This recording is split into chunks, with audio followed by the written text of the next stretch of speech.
Hello and welcome to DC30 and our Mythic Odyssey of Theros. D&D with an ancient Greek twist. I am your Dungeon Master Romeo, and I'm joined tonight by Ali, Morse, and Virla. Tamara and Violet are unfortunately unable to join us this evening, but that's okay. I've got a session prepared appropriately for that, and we should still be having a fair bit of fun. I've got some cool stuff I cooked up, and we hope they join us next week. Tamara, I hope you're having fun at Hughes Festival, right?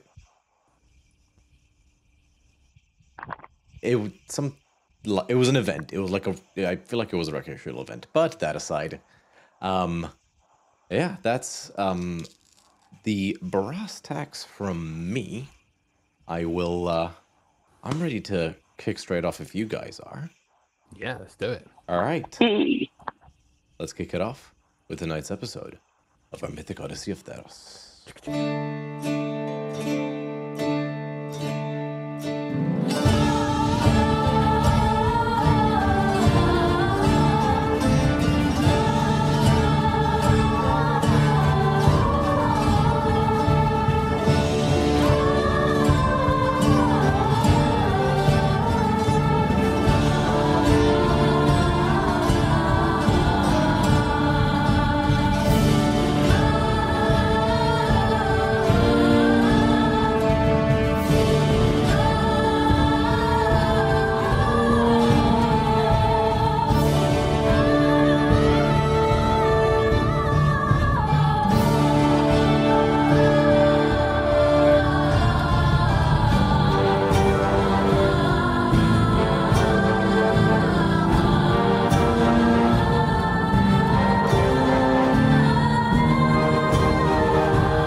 And we're back. So, Tempest, last we left off, you had all resoundingly beaten back the undead forces that had marched into the city of Akros, the home city of Bakios and Hilira, expelling the final forces and forcing them onto the bridge of Faragax into a final, hopefully, stalemate that you intend to resolve in the morrow by charging across the bridge and ending the dead and Timaret once and for all. Having done that, you took the evening to rest up, fortifying yourselves within the city along with the armies you had brought, preparing to plunge into it once again the next day. You met Hilira's family, and you were cordially invited to dinner, where perhaps many things that multiple people had been meaning to say for some time came to the surface. For better or for worse. And despite much emotion and justified anger, perhaps the first tentative foot in the rebuilding of a bridge was initiated. Who knows? You all went to bed, nervous for tomorrow, but felt yourselves one by one slip into the same dreamscape that you came to realize you were all sharing. I forgot about this. You were standing upon an endless, cracked black earth plain, with the night sky looming overhead, full of stars, full of the heavens of Nyx. You were encircled by your patron deities, all six of them. It's the size of titans looming over you. And in unison, they told you that though your final challenge would begin tomorrow, your penultimate challenge begins now. And that's where we come to now. So, Tempest, as the deities say this in unison, they seem to let the air hang in silence for a moment. Does anybody say anything?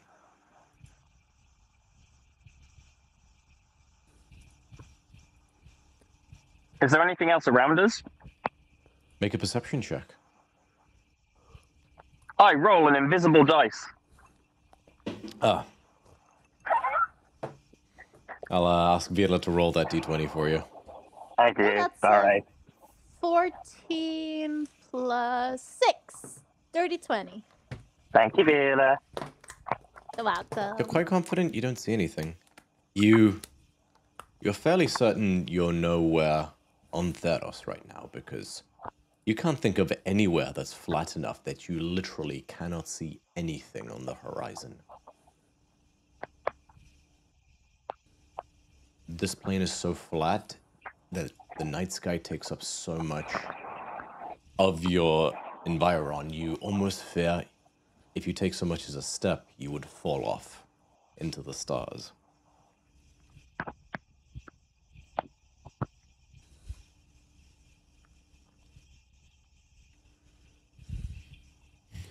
I would like to step up to this plethora of gods in front of us and say... To be clear, you guys are surrounded. It's like mountains around each of you encircling. Question, what are we all wearing? Are we all wearing what we would wear during the day, or are we wearing what we were wearing when we went to bed? You're wearing what you all wore during the day. Okay, that's good, because of Hilira's cuddle pile, I thought it could have gotten a bit risky. Oh, mighty deities, who have bestowed upon us your pieces of divinity, one quick question from a very humble and stupid man. Why test us now before we go into the fray against one of the most dangerous enemies ever? Surely it would be kinder to test us after we have come through that challenge instead of testing us now as we prepare for that one. Why do this now? Clotha speaks up.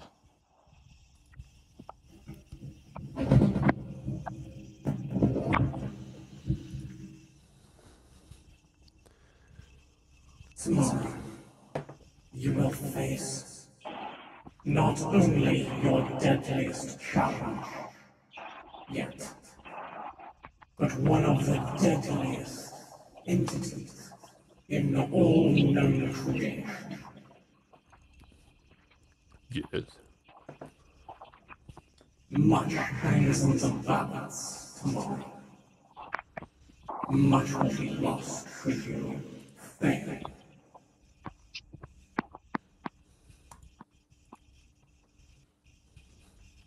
We must be certain you are prepared.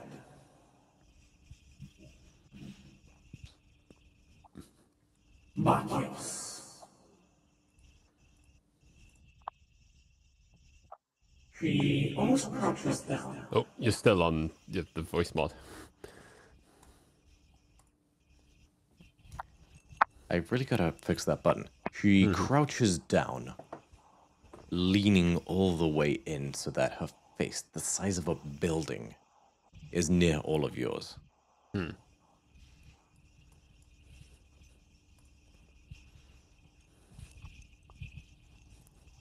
I have watched you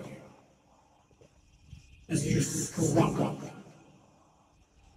an outcast, growing into the hero you are now. Shedding what came before, and embracing a new beginning. Tell me, Marcus, in our conversations, you have assured me and demonstrated with your words that you have learned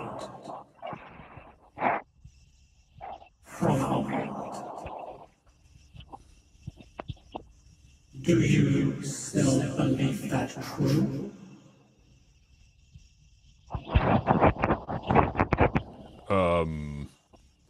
I believe I've learned a lot from you, and I believe that your mere presence in my life is actually proof that I'm worth more than I initially thought, and that I wasn't just some plaything. I was actually meant to be a tool for the use of good. So I suppose I think the best thing I've learned is just to go with it when it comes to what you guys want to do with me, because hey, chances are, guess what? It's gonna be for the betterment of mankind, so that we can keep believing in you, and you can, yeah. You know, you're picking up what I'm putting down. And are you prepared to show me with your actions what it is you have learned? Show me you have taken on what I have tried to teach you. Fuck yeah. Then let us begin. And she stands to her full height, snaps her fingers. And you'll hear as the ground begins to crumble beneath your feet, falling away to endless void. And as you all, one after the other, don't have a moment to react, you fall into the endless black. Before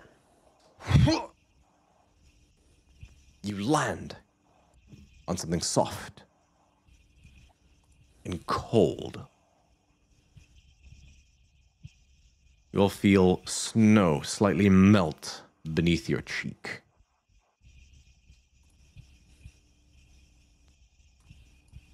Oh, this is an okay volume. Let me know if it's not.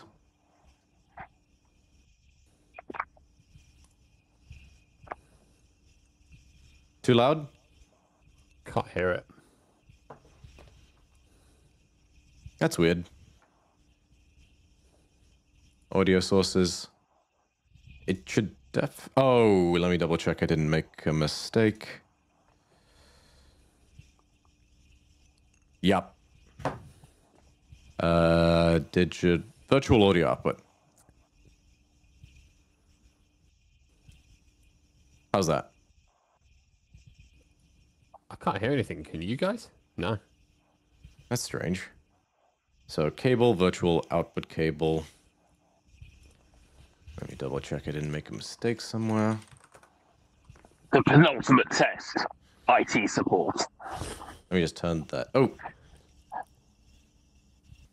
The gods just want to make sure that the review screen's working properly for this final showdown.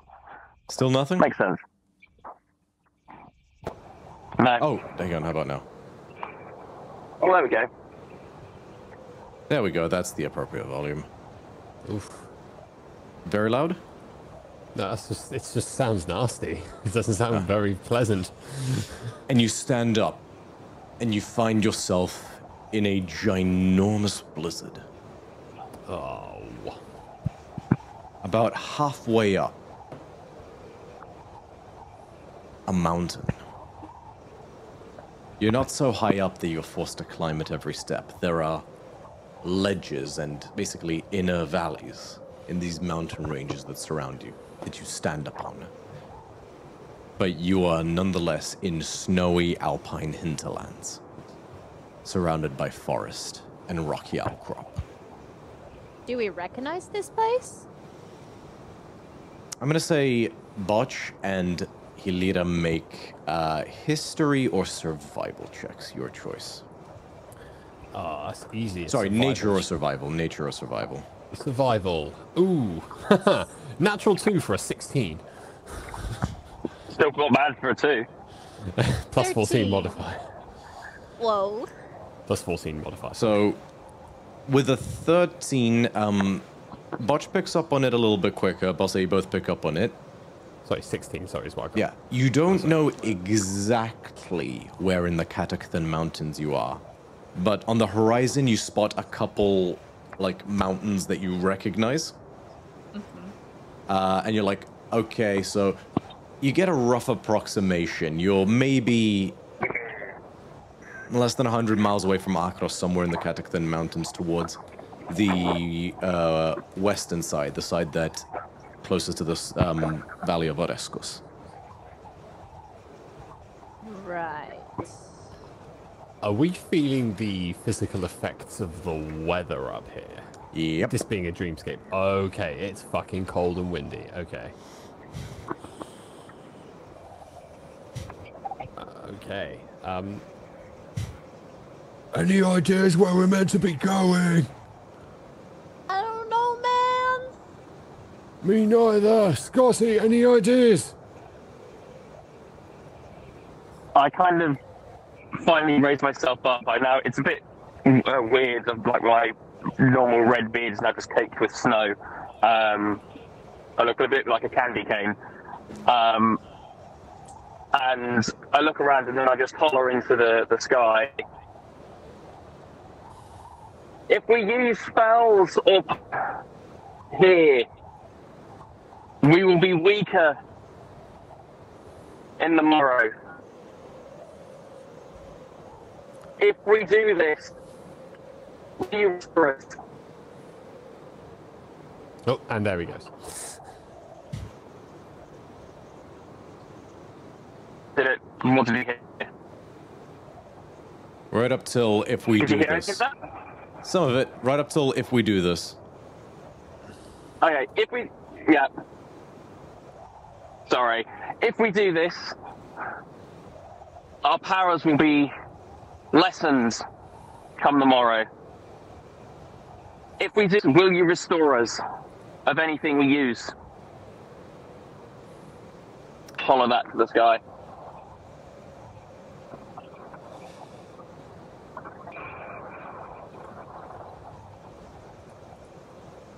You hear Farika whisper to you.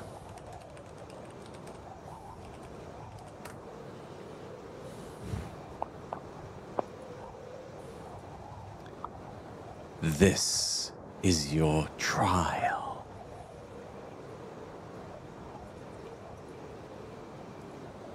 What occurs in the realm of the gods shall have no bearing on what occurs on the mortal plane.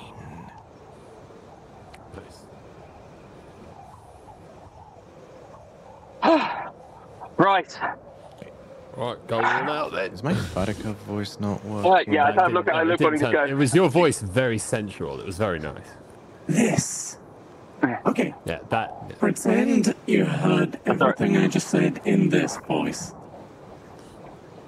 Noted. Okay, right. Okay. Well, we're still dreaming. Anything we do here doesn't cost us anything. Right. So, it's cold. Okay. Shelter. We need shelter. Or Mountain. Yeah, or do we need to go somewhere? Or else do we need to go somewhere? I don't know what we have to do. Survival You is hear the first no step. response. Ronos, are you mad at me? I think he's mad at me, you guys.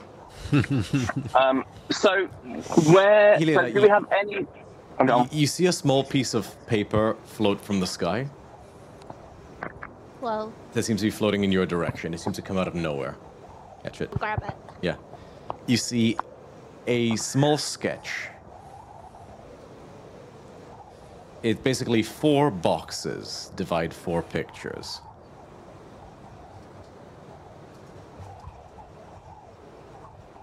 In the first one, you see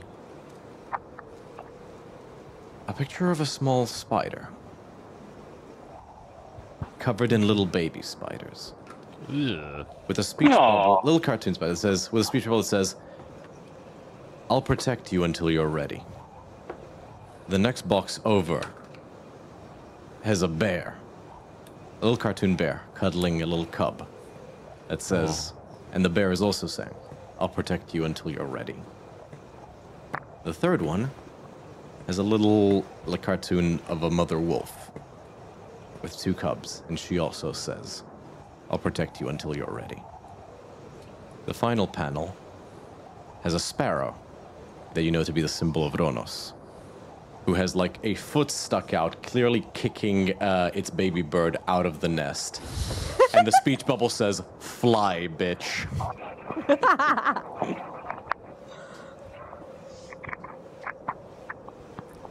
I think he is angry at me. DC scrolled at the bottom. Love you. Signed, Kronos. I love you too. Well, we're doing a fat lot of good stood here. Let's maybe climb to the top. Yeah. Do you have Hilira, did you I feel like you mentioned you had a spell once that allowed you to know which way to go, but it's like a really powerful spell.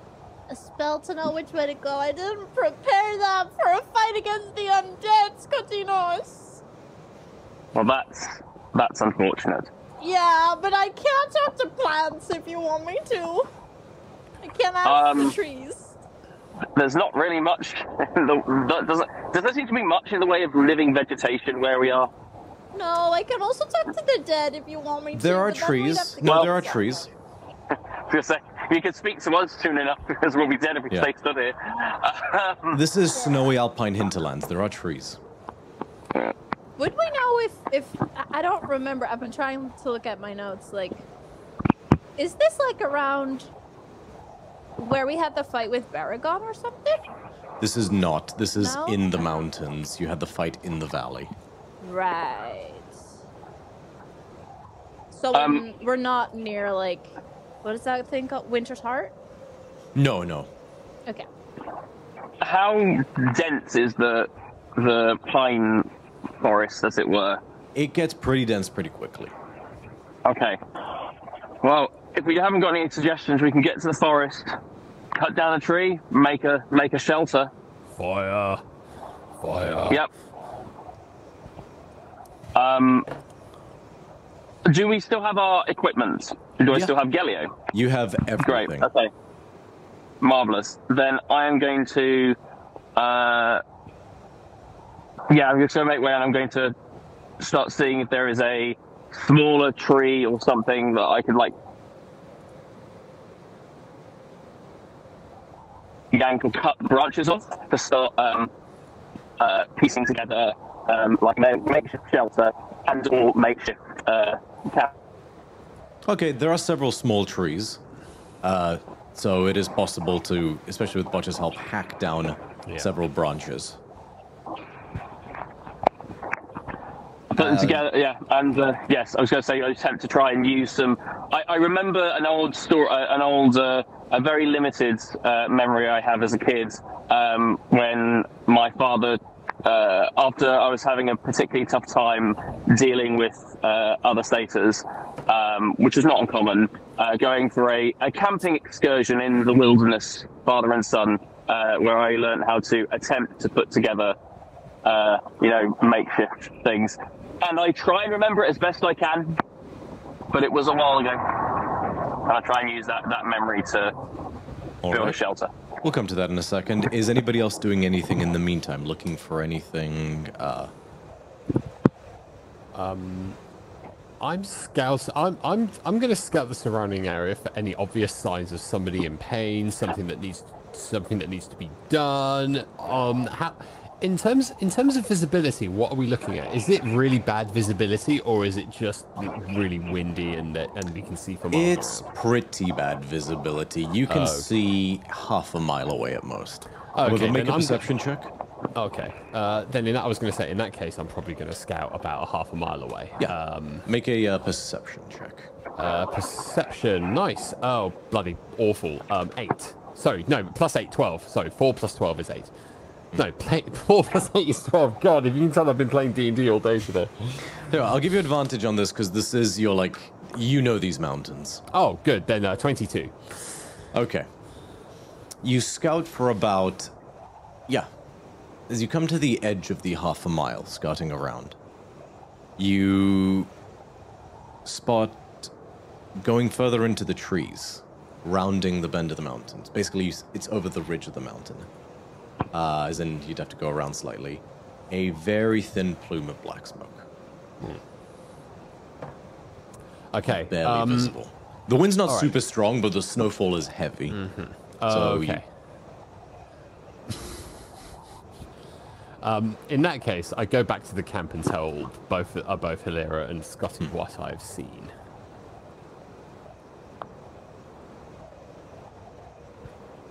Yeah, there's a plume of smoke over that way. It might be worth, instead of setting up camp here, just heading straight over there. You know, the sooner we sort this out, the sooner we can get back to actual Dream and then kick ass tomorrow. Just for fun, Scotty, roll a survival check for what you were working on. May I borrow your wonderful dice, Villa? Yes. That's a natural 17 plus 9 for Scotino, so a 26. So it's weirdly more heartbreaking than if you just failed, because you actually build a pretty decent shelter, only for Butch to come over to you and say, like, let's leave. Yeah. You're just putting in the final touches, you know, strong, stable, keeping the snow out. How easy is it for me to take this with? How sturdy is the build? It's sturdy, but it sticks. You don't have like glue or nails, so you'd have to like take it apart in order to take it with you. Ah, well, at least I know what I'm doing. I will sadly take it apart, but keep the materials because I know they'll be useful. Well, if we need to go quickly, do we have the capacity for everyone to travel? Who has the capacity to travel quickly with everyone, or you can go fast? Here can. I can fly. So fast. Amalia and Xanthia both stare at you guys like, Xanthia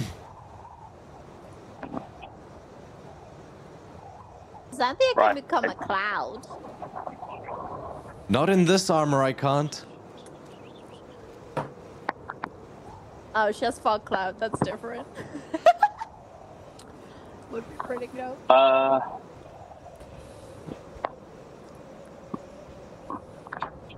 I still have some cold weather clothes in my backpack from the last time we were in the cold. Do we want to try and at least bundle up a little bit? Amalia says, yeah, let's just walk. Okay. As in, like, she's saying, yes, let's bundle up, and it's like, Okay. Do I have any cold weather clothing in my... Oh, wait, no, I wouldn't, because everything got acided. So, no. Can we all have cold weather clothes except for Butch? Because he's a tough boy. Scotty's got destroyed in the stealth mission. When I got all melted. Yeah. Oh. I will, I've repurposed, like, part of my thatched roofing and turned it into almost like I've kind of strapped it onto my elbow as kind of like a windshield, and I'm just kind of holding it above my head as we kind of walk. Xanthia also has a pretty dress. You can wear the pretty dress as well if you want, just for layers.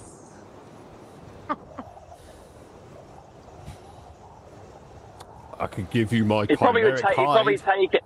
Yeah, I probably take it, but then I just use it and kind of wrap my face around, like wrap my head, so like cover my cheeks. So I've just got just my eyes visible, just to kind of get the heat off my face, rather the cold off my face. All right. You all take a moment to bundle up as best you can, and then you begin the trek. Take out my little necktie, take my beard, wrap it around my head, and give myself a top knot for a makeshift balaclava. Nice. Classic Butch. And as you march, I will not make you roll for the weather. Oh, because that is not actually the purposes of this trial. Okay. It takes you about an hour. But through hiking and climbing, the plume of smoke gets closer and closer. Until as you're basically walking through trees, having descended this section of the mountainside that had an elevation, you can't imagine it's further than 200 or 300 feet away. But that is when you hear a deep rumble under the ground.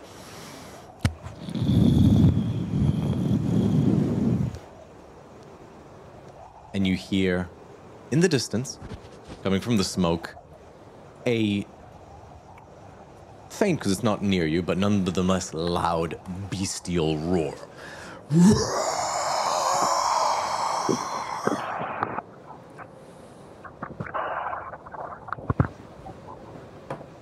Can't hear you, Virla. I think you were muted. I just said I hate it. Do we know what this creature is from its roar? That would be my question as well. Roll a nature check. It's going to be a pretty high DC. Nice. Nature. Sure. Don't. My money's on Gloomstalker. Natural 19. For a total of 19. Natural 4 for a 5. Ilira, you have no idea. It's a unicorn, you guys. Botch, it comes to you after a second. Only because you've heard this roar before, but not this loud. It's got a faint crackle to the back of it, like a faint electric crackle. Oh, not a blue dragon. Nope. It's too guttural, ursine almost. It reminds you almost of like a bear's roar. Oh, shit. You could be wrong, but you recall a beast that you yourself have not outright hunted before, but you've seen them in the wild. Called a Zynogar. Zynogar, okay. They're not unkillable, but killing one is a mission. You've never fought one before because the ones you've seen in the wild, you've seen one maybe twice in the wild, and in both situations, you were either by yourself or with not enough people to make that a possible fight. They are wolven bear-like creatures, like covered in spines that have electrical powers. And if Morse is wondering, yes, it is that Zynogar. That sounds about right. Damn you. You also hear faint screams. How far away are we at this stage? About 300 feet. Cool. Yep. I join the Miras and just run straight in. Okay. You all run together. Let me just check what the distance on this map is at this point in time. Yeah. You cover... The trees give way quickly. You see logging equipment as well as saws and sure enough, opposite a currently frozen river, you see an encampment. Caravans as well as tents have all been set up.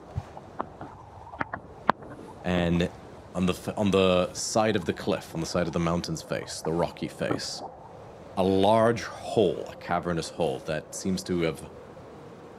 A large cavernous hole upon which outside is emerging this blue and white sort of... It's like a long bear with like sort of jagged crystalline or like bone-jagged horns that come out of its chin, rows of spines that go along its back, coming out of its sort of more fox-like tail.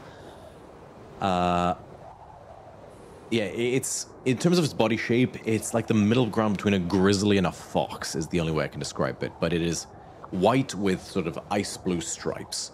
And it roars and like crackles with electricity as its eyes glow white, and it seems to chomp down on a villager and shake as they all run screaming. I think as we're oh, go on. No, so I will activate the map so you know what you're looking at.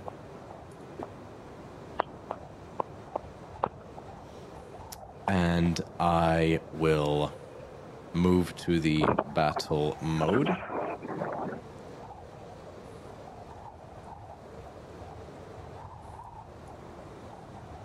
So that should be nice and visible for everyone in the audience too.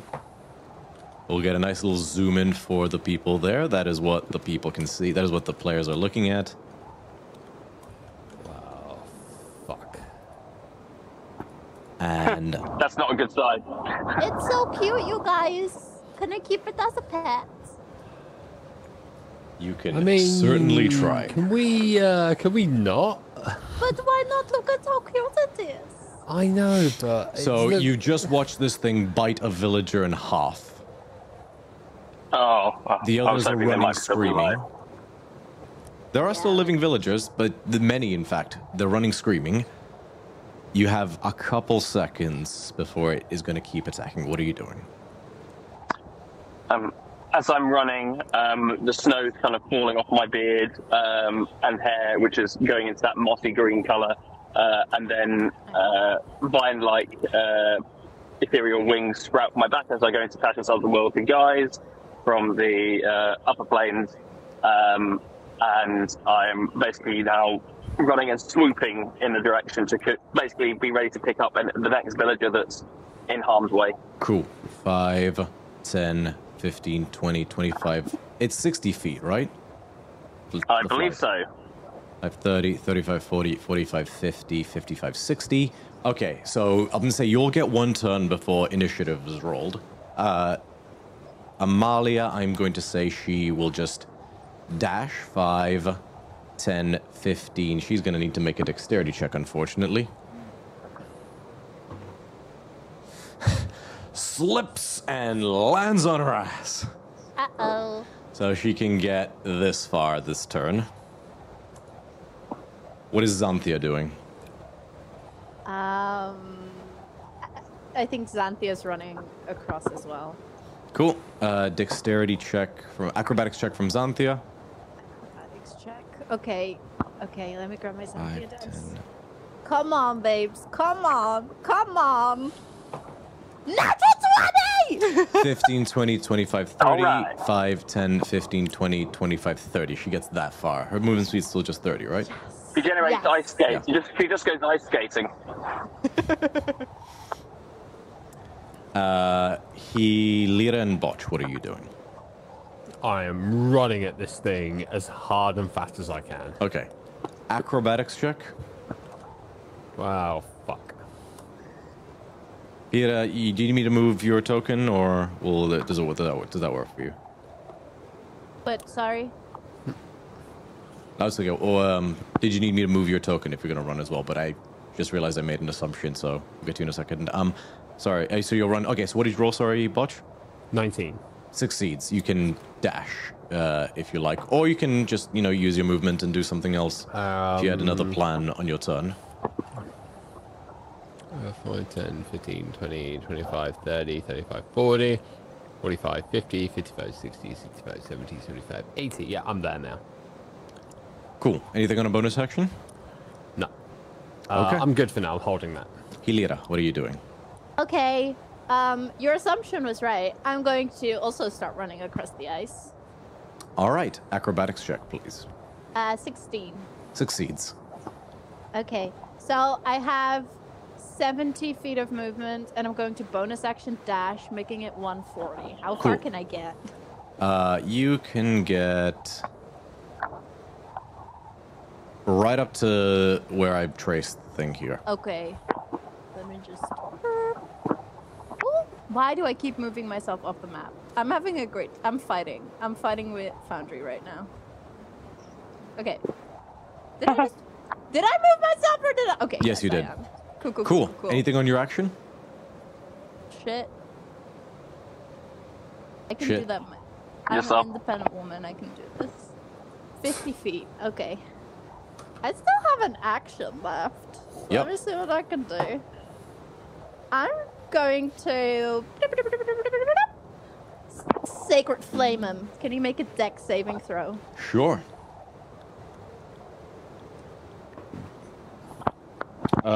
14.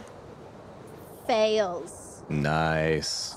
So let me grab some more dice. Where are all my d8s? Here they are. Okay. 7, 9, 11, 16, 16 plus 5 is 21 21. points of radiant damage. Incende! And like it's surrounded in divine light. And it stares right at you, Helita. And now I'm gonna need everyone to roll for initiative. Although right before you all do, Botch, please make an insight check for me with advantage. Okay. Insight, that will be 15. You think for a moment. And you definitely get an understanding, if it wasn't clear already, that before you all came here, it was Clothis who spoke to you. It was Clothis who asked you if you are ready to begin. One way or another, this seems to be your challenge. Okay. An opportunity to show her what you have learned. Noted. What that means, you are not yet certain. Noted. Okay. Okay. Let me just quickly roll for this big boy. First things first, let me just add him to the initiative order.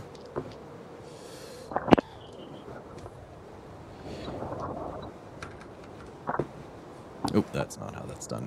Wrong button.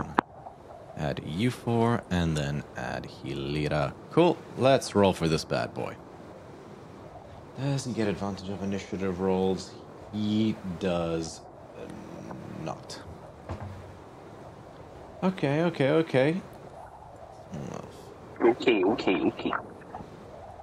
So, 25 to 20.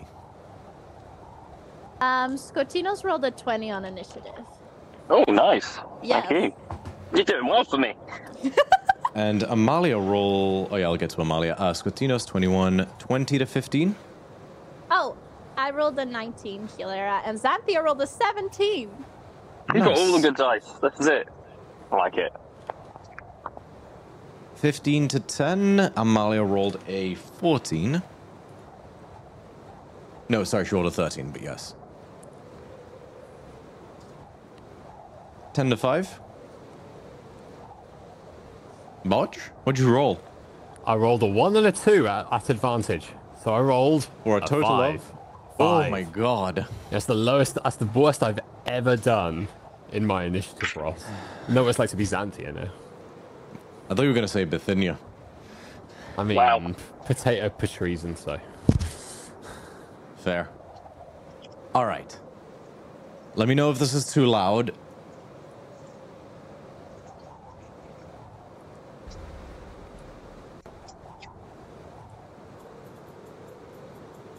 You guys can hear the music? Okay, cool. Top of the initiative order, Skotinos. Okay. I've not come to that same realization yet, and I feel like it's just a combat for all of us, so I'm just going to go straight into it. How far away am I from the creature at this point? You are... Oh, that is a jig. 130 feet. Thank you, Botch. Okay. Lovely. All right. Are there any other villagers in play at the moment? There are many. There's Right. over a dozen. Two Okay. dozen, maybe. My turn is going to be spent predominantly swooping around to try and remove villagers from the line of combat. So, putting myself, like, yeah, if there are any that are within risk of melee at this stage with the creature, I'm going for those first, and I'm just going to start getting people swooping down, picking them up, and moving them to safety. 10, 15, And I'll use my, 25, I guess, 30, you know, 35. I have as my action, like the attack action, I can grapple, and I can take two attacks Okay. rather than one attack when So- I'm in this form. So I can grapple twice. So I can grapple someone, Yeah. move someone else, grapple, and You that's my main need to objective. dash to reach anyone that's in the immediate vicinity of the monster. There are plenty of people who are further back, like least 60 feet away from the monster. Are you going to dash and try to get to those in immediate Yes, my priority is the civilians at this point. Okay, so you can, if you dash, you can get all the way up here, and you're right in the monster's sort of vicinity. Yep, that's fine. And for my bonus action, I will cast, if I'm not mistaken, it's a bonus. Is Dissonant Whispers a bonus action? It is not. I believe it is an action. Okay, 2 sorcery points to quicken cast.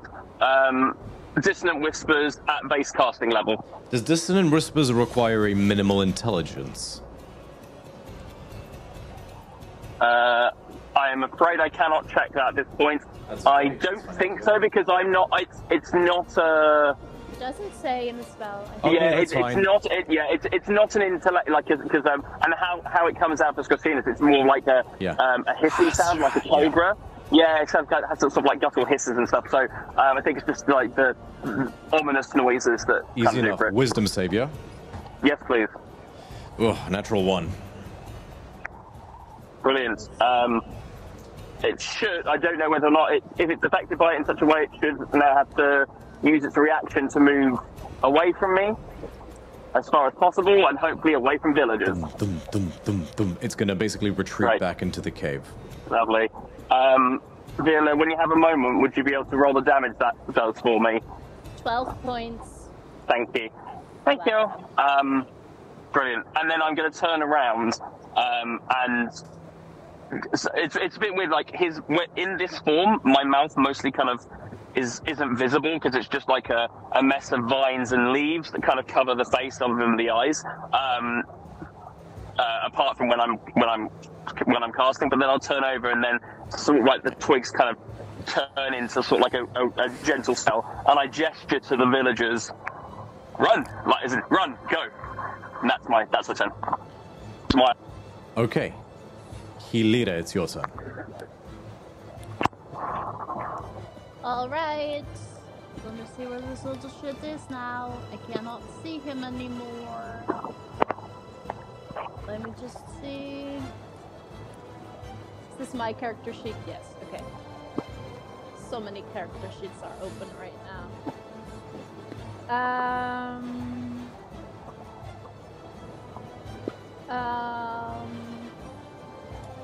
What am I gonna do? I don't know.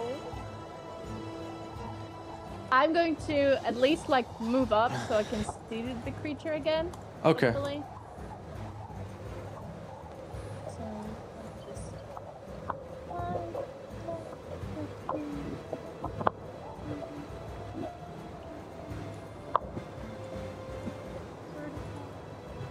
Can I see it again if I'm next to Scotty? Yes, you can see it. So you see the glowing blue eyes and the crackling of electricity which illuminates the darkness of the cave. It seems to stand in a defensive stance, sort of its tail lashing out wildly, almost as if it's trying to obstruct as much of the cave as possible. I think you're really cute and misunderstood. Please tell me you're nice.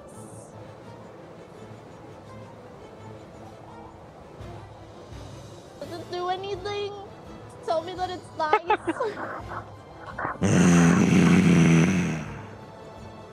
It roars and slams its so it's not its turn, obviously. Basically, it roars and slams its feet on the ground, and basically like stands all the fur on its back on end and seems to like crackle the electricity. Hilera, make a nature or insight check, your choice. Insight check. Okay. That's a natural 18 for a 29.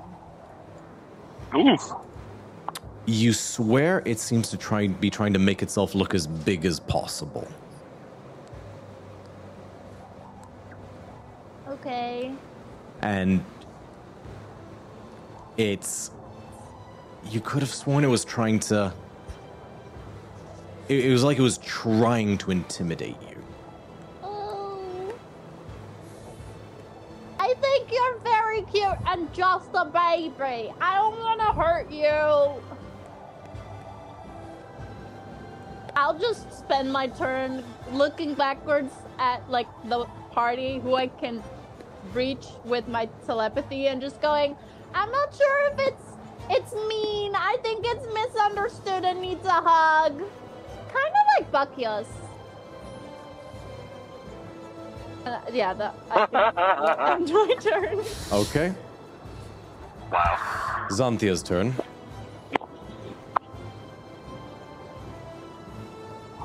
Fuck, it's me again.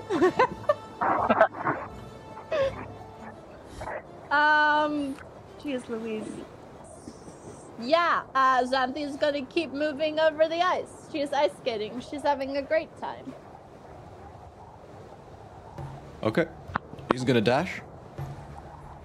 Where can she get with her 30 feet? 5, 10, 15, 20, 25, 30. Okay. Is there any... Wait, let me just look at her spells.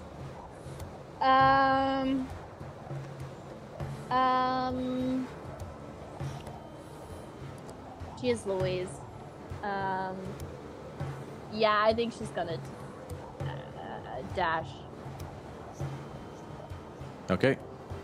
5, 10, 15, 20, 25, 30, 30. Yeah. Cool. Unless she has a bonus action, that brings us to Amalia. Amalia's gonna 5, 10, 15, 20, 25, 30, 35, 40, 45, yes. And she's gonna put a hand on your shoulder, Botch, and unless you resist, she will dimension door the both of you right in the fray. I am not going to resist. Right up in their business. Nice. Oh, little forward. Cool. That's her turn. This is an ogre's turn.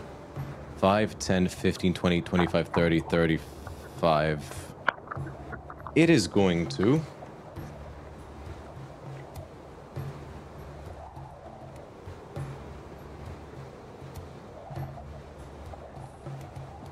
What is it going to do?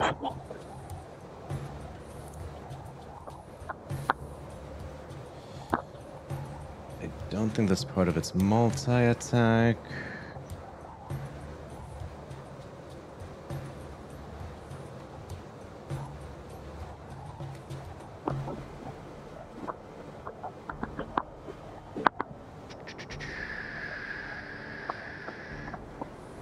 It is going to do a backflip slam.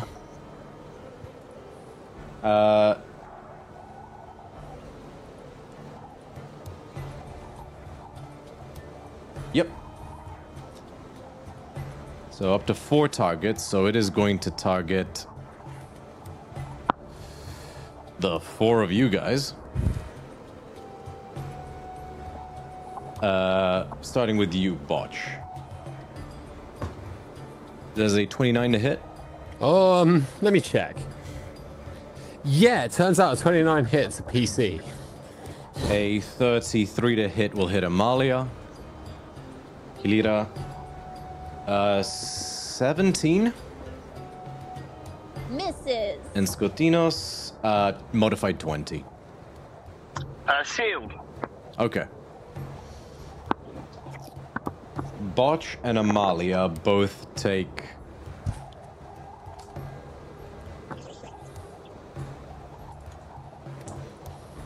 Three, 11 piercing damage. Yep. 7 and 18 bludgeon damage. Yep. And where are my d8s? Nope, those are d10s. Wait, what kind of damage did you say? Piercing and bludgeoning. Okay, sorry. And 12 lightning damage. And Botch and Amalia are both flung. Basically, like, it just wallops both of you with his tail. Boom! Fling you 5, 10, 15 feet at the edge of the bank. And that will be its turn. Botch, it's your turn. Okay, let's have a look-see here. Grand. I would like to attempt to throw Nimiras at its face. Actually, no, not its face. I'd like to attempt to throw it just at the base of its neck. Make an attack roll. Hell yeah, dude. Alrighty. We go for one of these and one of them. Right, let's first throw. Okay, that's going to be a 33 to hit. 33 does hit. Thank you. As that happens, I'd like to use a bonus action to pull myself towards and just essentially now find myself riding on top of him. And Yep. go ahead and roll some damage. Hell yeah, dude. That's going to be one of them and one of them and that as well. Okay. Oh, fuck, that's arse. So that's 1 piercing damage. Actually, no, sorry. That's 10 piercing damage plus 5 radiant damage. So 15 total. Radiant. Oh, I see. Oh, sorry. Is it force, right? Or is there a different force kind of... damage? Sorry, force damage. My Just bad. double checking Okay. you didn't have radiant damage from something else I'd forgotten. No. So yeah, 10 piercing and 5 force damage. Mm-hmm. And then while I'm riding it, I would like to then stab this other Nimiras straight into the base of its spine if I can. Make a second attack roll. Okay, that's going to be a 27 to hit. That does hit. Thank you. And again, another 1 on the D6. So that's another 10 points of piercing damage plus 4 force damage. So another 14. Okay. The end of your turn is going to use a legendary action. Yeah. To detect. You watch it. You'll watch it frantically trying to look among, through the camp. It's going to make a perception check. What is its perception? 24. Yeah. It seems to zero in. It seems to look towards the. I keep trying to use Foundry on OBS. It seems to look towards the caravan, like Xanthia. It seems to look towards Xanthia. It just, frantically looks around before... And then it just seems to train in on Xanthia for some reason and stare at that direction.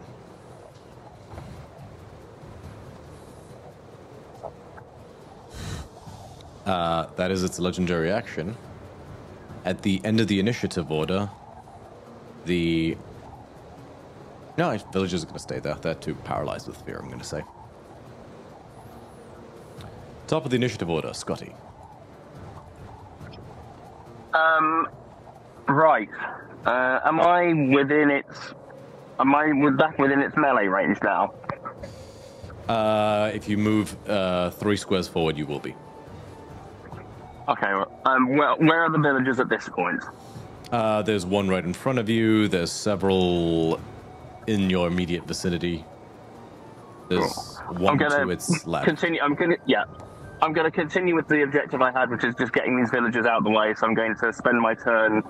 Again, 2 sorcery points to bonus action cast Dissonant Whispers as the creature. Okay. Just while I am still flying. And then I'm going to pick... Whether or not it succeeds, we'll find out. 19. I think that succeeds. I think that succeeds. It probably takes half the damage, but regardless, I will pick up... I'm going to be trying to pick up villagers and move them further away, and that's what I'll do with my turn. Any that look like they're kind of, stuck and, Do you want to get one as far away as possible, or do you want to try to get to some distance away? To some distance, because hopefully once there's a bit of distance by them, their legs will start working again. I'll say you can get 2 of them to about here using your whole turn. Yep, that's great. Thank you. And we take 6 points of damage from Dissonant Whispers. Understood.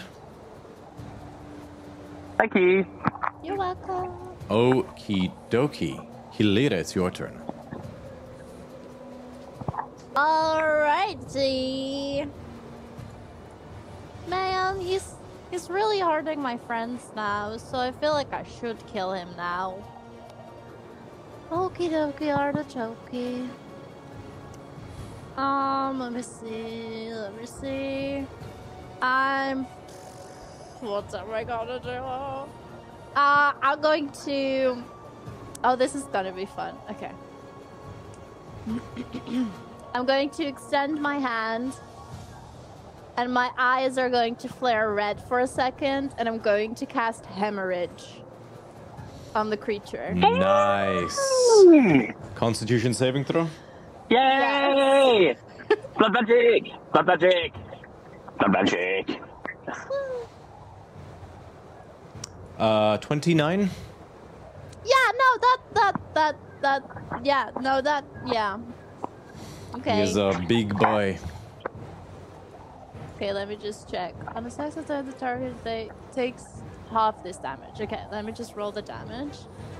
Jeez, this is a long ass spell. My dyslexia cannot read all of the spell. It does some dope things if they fail.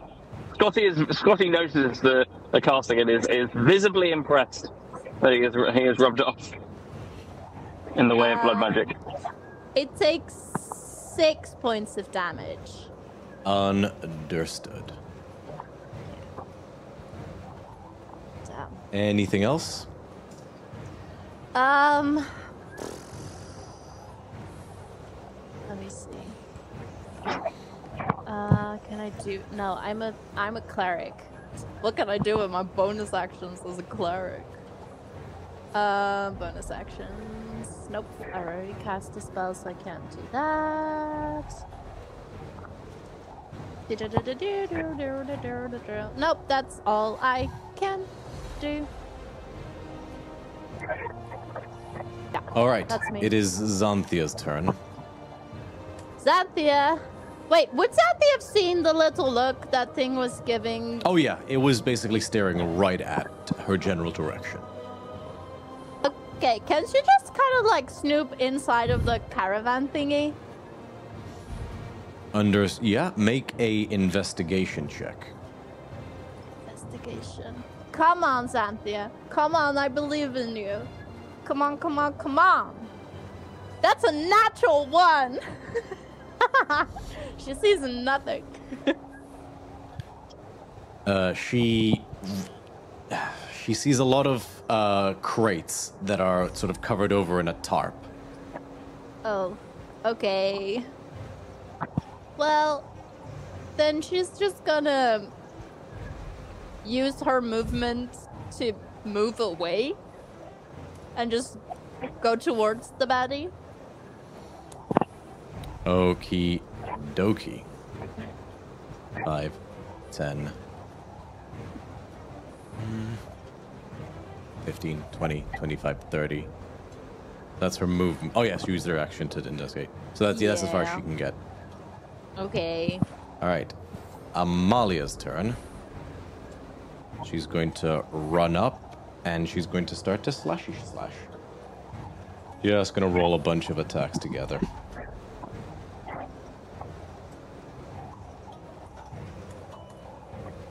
Uh, 17 misses. Natural 20. I did not know that rolling a natural 20 with the Honor Among Thieves dice brought a giant fat dragon out. I'm gonna mute that. Oh, that swallows it up, yeah. Yeah, it's funny, isn't it? Okay, so first one, 14 plus critical damage. Jesus. Clear all. 14 plus critical damage roll. 14 plus 17. 14 plus 17 is 20. Is 31.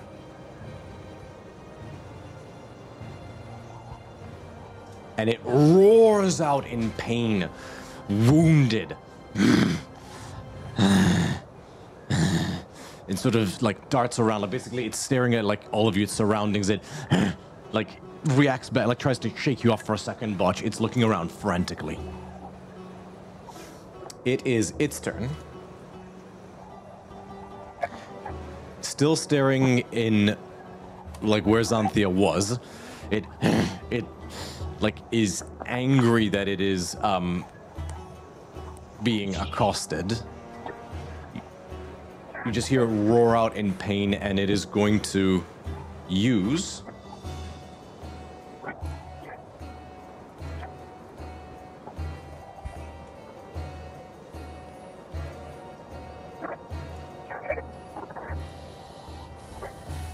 Can I just do this? Oh, yes, it can. It can only do this once per long rest, so it's gonna use it because it is desperate. Like, electricity begins to crackle across its spines. Oh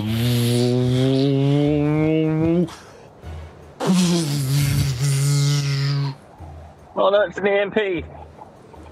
And just releases a blast wave of electricity in all directions. Yeah, I need...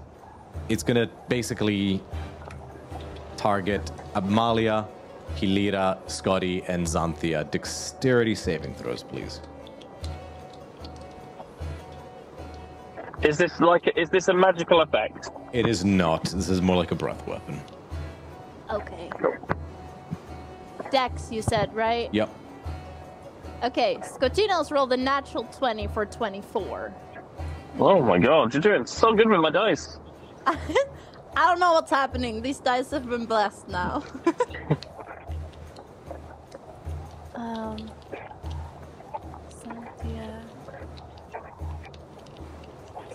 Xanthia rolled a 17.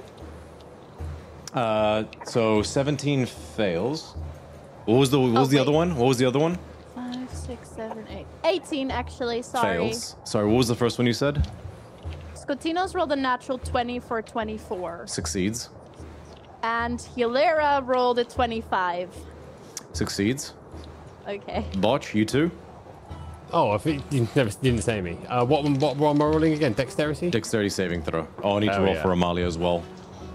Amalia fails. That's a shame. Indomitable. That is a 21. Fails again. 21 just bollocks. succeeds. Oh, fuck. So, everybody who fails takes 77 points of lightning damage. Oh, fuck. Oh my god. Is knocked prone and knocked 15 feet back.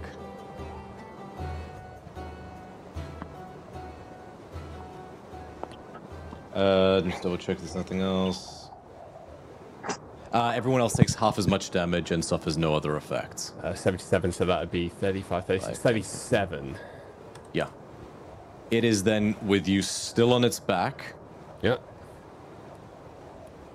I'll move afterwards. 5, 10, 15, 20, 25. And it just basically crashes and, like, slams the cart down, bowls this villager over, and gets this far, or tries to get this far, with you still on its back. Cool. Does anything come out of the cart? This one, it slams to the ground and, like, out comes tools and more timber. It seems to be continuing to barrel towards where Xanthia was. Oh. Does it move in and out of my melee range? It does. Do I get an attack of opportunity? You do. Okay, slay. That's cool. Let me see. Because I am a warcaster, so I can cast spells. Does it have any... Wait, let me read. I've never used this feat in my life.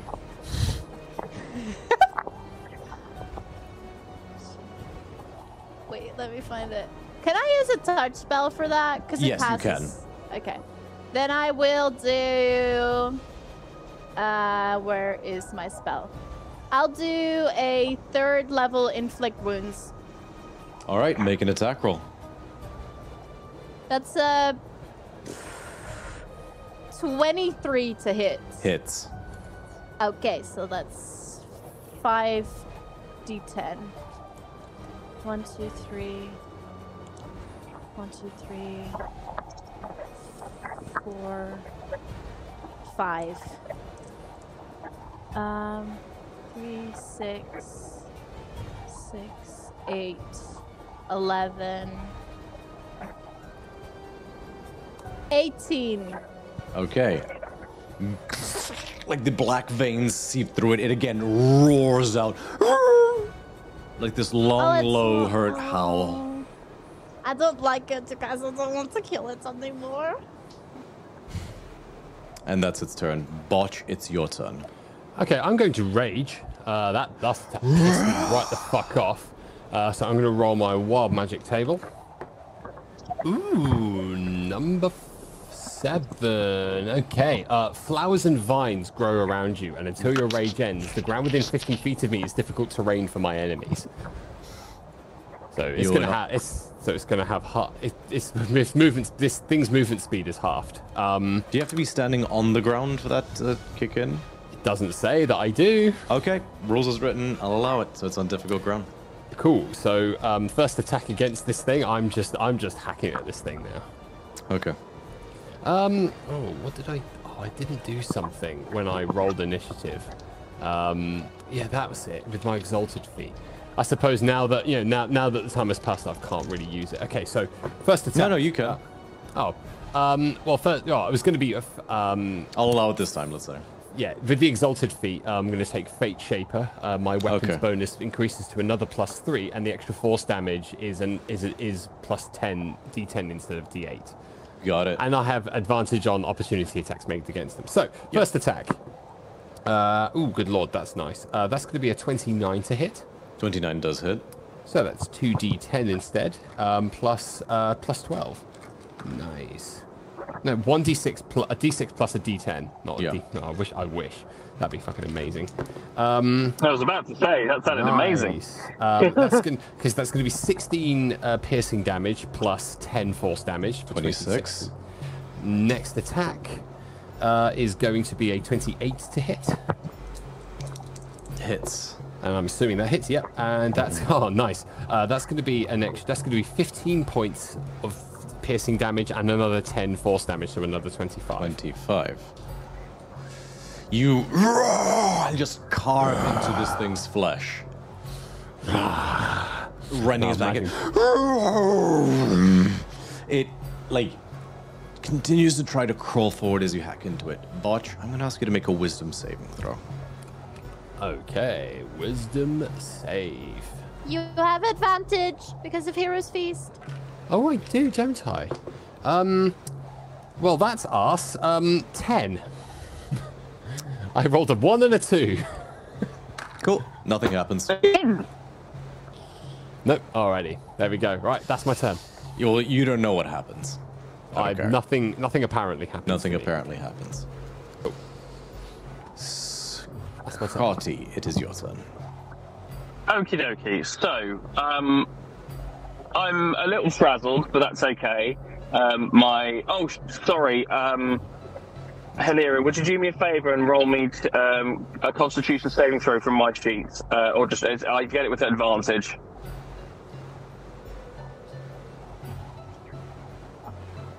What did you need me to roll? Sorry. Constitution saving throw, and I get it with advantage. Right. 21. Okay, cool. I haven't lost my Tasha's Otherworldly guys. Sorry, I have forgot. Yeah, it's because it has to be because I passed it, so it has to be. I think 17 was the DC. So that's all good. I am noticing, despite the fact that my hair's kind of sticking on end and some of the vines on the end seem to be smouldering a little bit.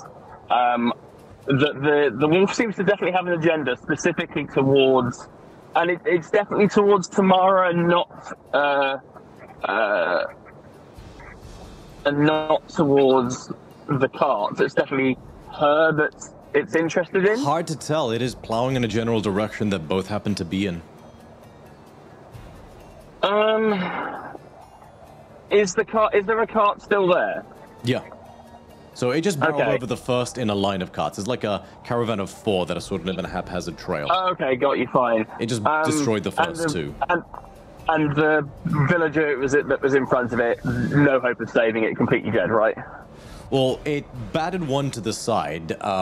It's That villager is not moving, but it doesn't look great. That's as far Okay. as you've seen, because that's all it could do on its turn.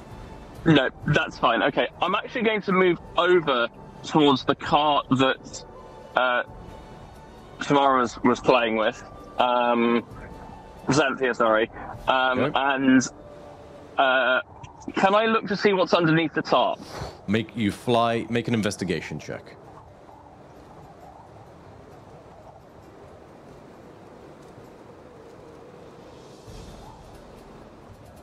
Uh, 14. I use the glaive to kind of like cut off the bits to kind of open it up You easier. cut it down. Like, tick, tick, You tick. with a 14, you see a large crate. Make a perception check. Come on.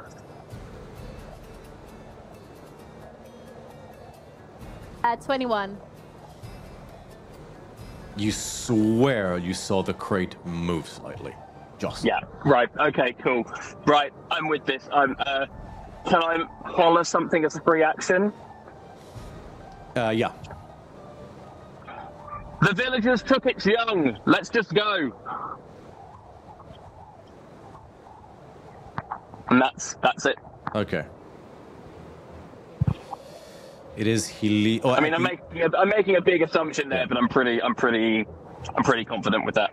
At the end of Scotty's turn, it is going to use a legendary action to make a claw attack against you, Botch. How? I'm on its back. Back scratcher. We'll I'm just like, yeah. When's the last time you ever saw a bipedal creature swatting at its own back? Just curious. It's like it stops. It stops, drops, and rolls, and just crushes you. Oh, that I fully accept. Okay, fine. In that case, it's going to use a backflip slam as a legendary action. Bring it. Yeah. no. At least it's thematically accurate. Yep. Sorry. No. You're absolutely. I would have made the exact same thing. That's That absolutely is fine. a 27 to hit. Oh, that hits. Oh god. You take... Oh, that's better. 19 points of piercing damage. Reduced to 9. Much better. Again, 13 plus 8 is 21 points of bludgeoning damage. So a total of 19. And... I gotta keep my d8s more handy. I can't find... Oh, here we go. Oh, that went on a trip. Oh, not so good. 3 points of lightning damage. Produced. Oh no, that's 3. So 22 points in total. As it basically slams you into the ground. Do you try to maintain your grip? No, I'm gonna let go. You let go. Yeah. Make another wisdom saving throw. Yeah. At advantage? With advantage. Yeah. Oh, that's better. 24. You get up and roar at this thing, brandishing Nimiras. Prepared to charge in, and there's like a... Like, if it were a movie, like the screen would go white for a second. You and you see yourself charging after a band of minotaurs. Yeah. Oh, yeah.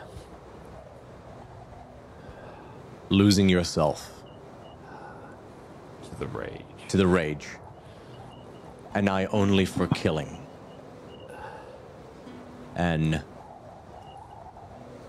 what do you do? What do you feel? What do you think? In this do you moment, respond to this? it's almost as if the rage becomes this hot white little ball of pulsating energy, and I can see it suffusing all of my body, my toes, my fingers, all the muscle fibers, every synapse of my brain sparking off with a supernova of outrage and anger. And you can sort of see this calming blue essence of realization sweep through me, and you can see that the rage is still part of me, but it's It's like you watch a beast be beaten back into submission, still angry, still rage, still full of hot fire, but it's there when I need it. And you watch as if you know, out of combat turn, the rage calms and a stillness of mind comes to me.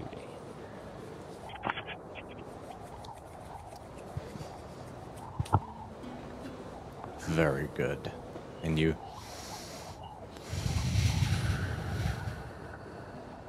Steady yourself. You don't feel it less. But you now know. It does not rule you. Nice.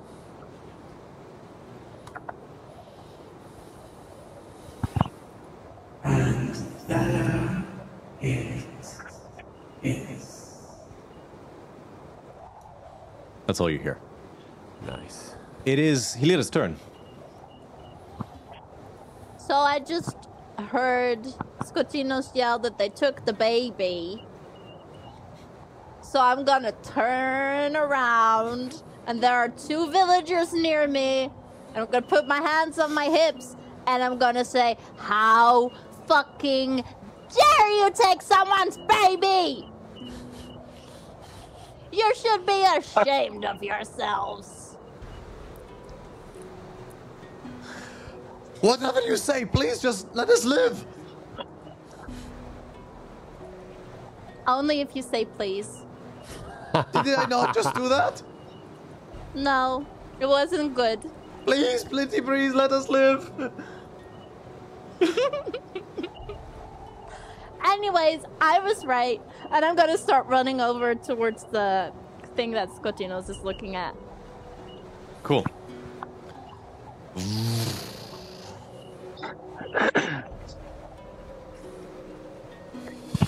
Is the box like in the front, or where is the box? So this creature is still an. Oh no, actually, which path would you have taken? Well, it's not in my melee, so I would have tried 15, to go 20, around like one of the 30, tens. 35, 40, 45, 50, 50. Good God, your movement speed. Yep.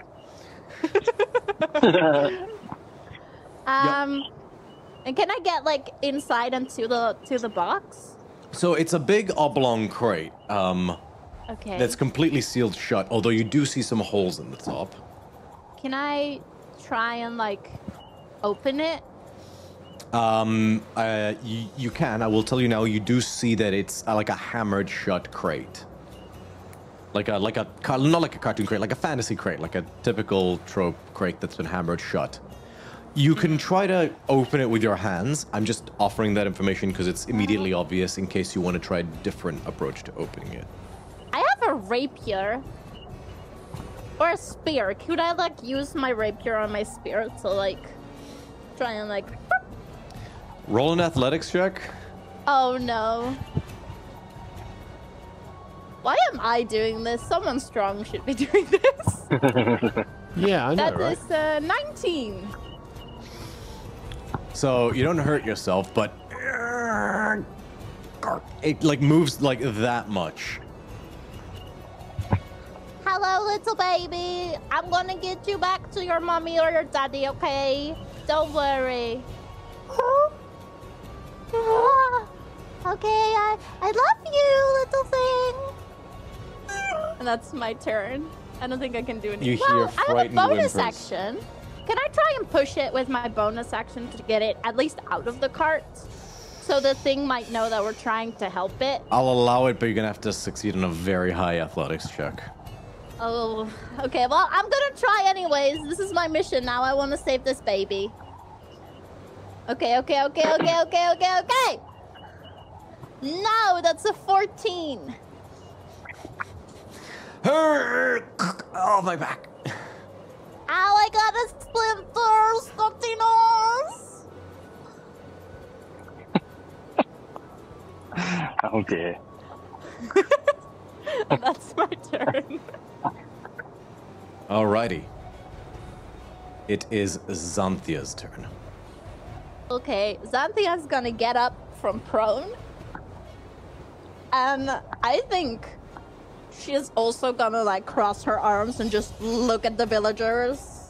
Like, what the fuck have you been doing? And then she's also gonna, I think she's also gonna help with the cart. Yeah, they just say, we thought it had been abandoned. And she's not gonna respond. She's just gonna keep walking to also get to the cart. 5, 10, 15, 20, 25. So she can get to the cart. Can she try and open it? Oh yeah, she can make an athletics check. Oh my god. Where's Sandy's character sheet? Wait, what did you say? Athletics? Yeah. Which Oh my gosh, I've been rolling the... For Hilera, I've been rolling a different thing. Don't worry about it. It's Okay. fine. That is a dirty 20. Without Almost. issue. With her belt and her metal skin, she literally digs her fingers as if it were slid to the wood, as if it were butter, tears the lid off, and sends it flying like 30 feet out of the back of the caravan. And you see a baby Zynogar. Not... You're relieved at least to see it does not appear to be restrained or chained or anything cruel to that effect. It's not necessary. This thing hasn't even been opened its eyes yet. It's far too small to put up to try and bust out. Okay, so yeah, she opened the box. I don't think she can do anything with her. Well, no, I don't think she has movement anymore. She can't use a bonus action to like grab the baby and like try and get it out of the cart. That's a bridge too far, I'm afraid. Yeah. Okay. She's just there now. Okay. Yeah, that's us. Yeah.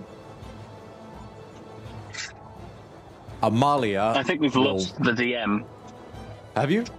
No, we can hear. We can see. I've lost it. I've lost him. All right. Oh. I've parked up, so I'm going to drop out and then rejoin then. Okay. Bear with me. Botch. As this thing's trying to still... Oh no, you got knocked off, right? I'm didn't... knocked off, yeah. Okay. I'm not retaining hold, no. Amalia, seeing everything that's happening, she knows she's never gonna get to where you guys are in time. And she's gonna roll a survival check. Natural 20. She's gonna realize something. And then she's basically gonna run.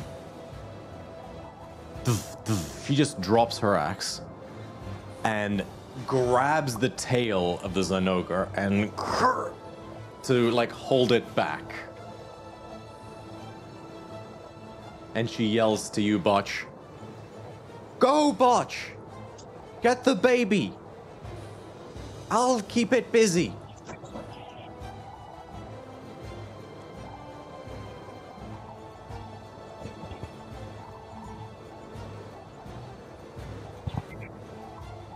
They may be pricks, but we can't let it kill more people. Got it. And she's got it grappled. This thing is going to try to strain... Yeah, it's going to try to break her grapple, because it's got one mission. So, Amalia versus the Zynogar. Oof. So, it rolled a natural 3. That's still a 17. Does Amalia get advantage on any form of strength check? Oh, wait. Let me double check something. Inventory. Features and traits. No, inventory. Moros, the Black Warden's regalia.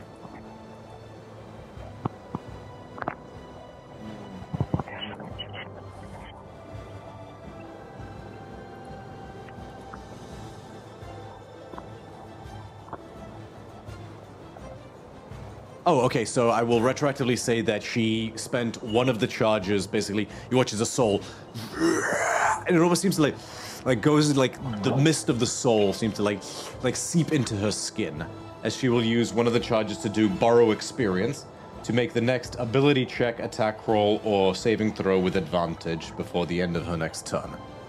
So she will then get to make this with advantage.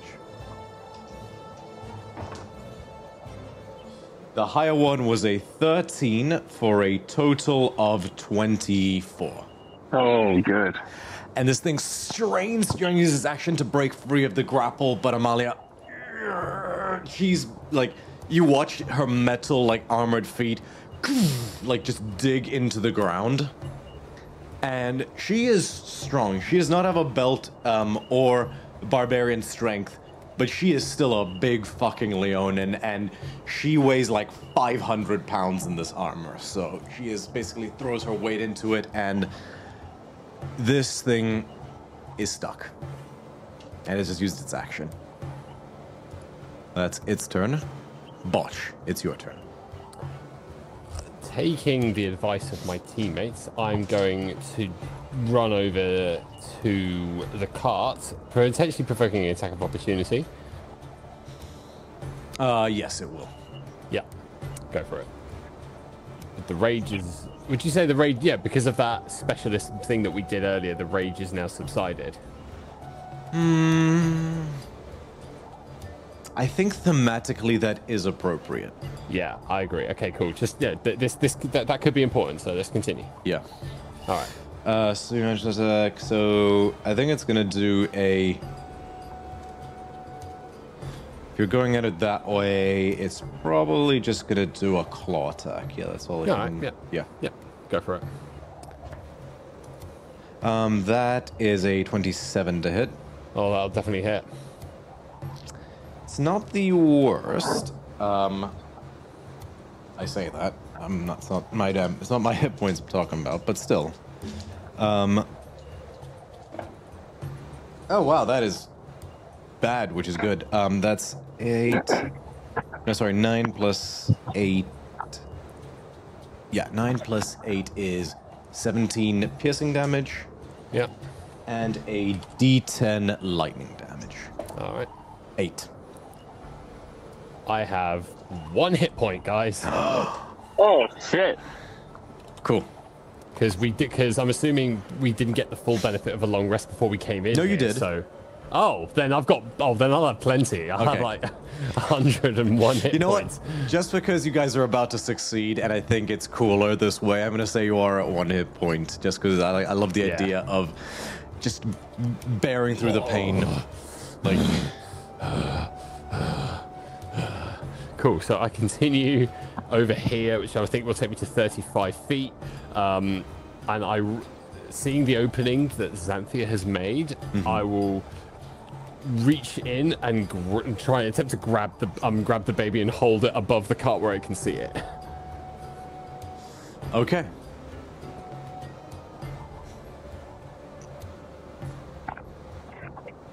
As you hold it up, staring at this creature, I'm going to ask you to make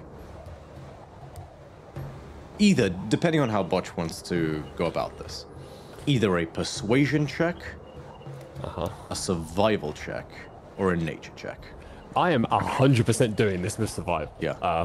This is my bread and butter, and a plus 14 modifier.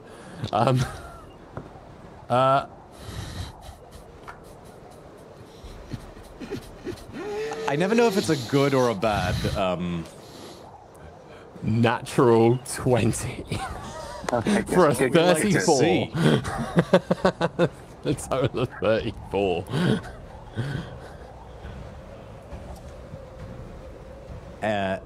Your instincts kick in, and it's that rage you can still harness, but with a clear head now, and you remembering the time you spent in the wilds.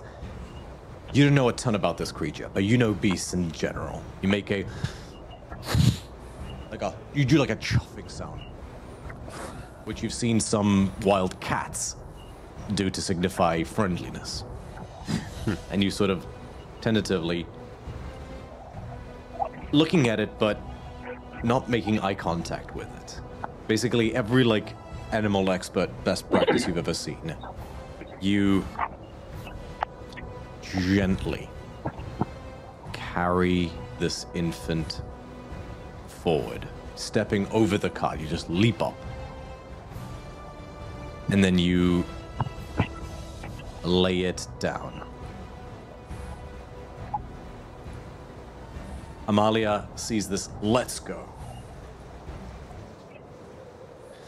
It like rushes forward and it stares you straight in the face.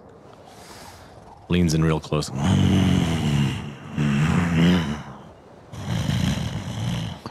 And you get to, with its snout, an inch from yours. As you, this time you do not break eye contact and you stare it down. It looks for an excuse. It's little electrical crackles dancing across its spines, looking for a reason to end you. Claws hypertense, quills on end. But you give it nothing.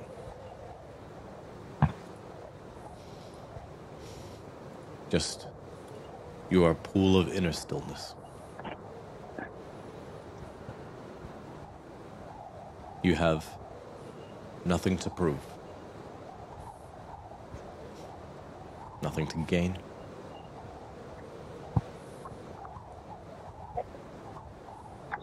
The anger, the challenge it's issuing is beneath you.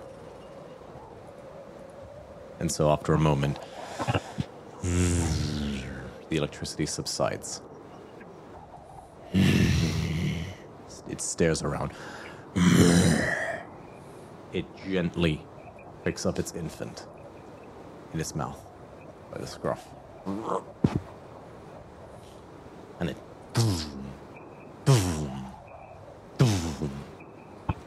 heads back into the cave.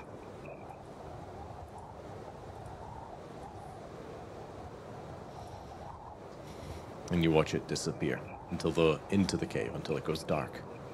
And the roars stop.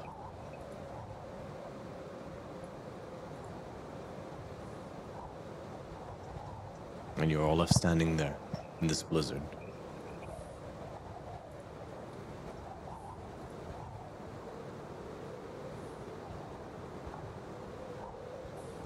Are you okay, Buckyos? Do you need some healing? Blood just spurts out of my mouth. Okay, 1 second. Let me look at the spells I have. 1 second. Looking at my spells still. How's everyone else looking, Scotinos? Scotinos is fine. He doesn't speak. He's now kind of just circling and he's just keeping an eye on the remaining villagers and kind of shooing them back onto their caravan. They seem just happy to be alive, and they are just quickly packing. They do not want to stay here. And then I will attempt a healing word on the one that was bowled over and wasn't doing well. See if he comes back to life. First level, like lowest level. Meh. You go to heal him, and these sort of like green webs of energy, as you've done before, seep into him, except he seems to start turning to powder in front of you. Ew, spooky. As he, like, disintegrates. Ew. And the other villagers just go, like, blank. Unmoving and feeling, and they all begin to disintegrate as well, as do the trees. Oh no, guys, it's the snap. Oh, no. I don't feel so good. As do the trees and the mountains, and then you hear as the ground once again crumbles away from underneath you all, and you're falling into blackness. Before we did that, could I have cast heal on Buckyos? Because we were talking about healing. Yes, you can. Okay, you heal 90 hit points. 90? I'll take it. While I'm still in my attached to otherworldly guys, do I still feel like I'm falling? Or can I, like, hover in this darkness that suddenly starts? No, it seems to suck you in. Your Tasha's otherworldly guys fades away. Okay. And you all fall into the abyss. And I'll say that's where we're going to go to break. Oh, nice. I will tell you guys right now, before you hit the ground, you will basically, the magic of the heavens, the streamscape, everything resets. Basically, you can consider this a long rest because everything resets in Dreamland. Oh, damn! Let's go, let's go! All right. We will be back here as, let's say, 9 o'clock exactly, or 12 minutes from now, giving us time to use the restroom, grab a snack, and basically freshen up. We'll be back in a second. We're at DC30.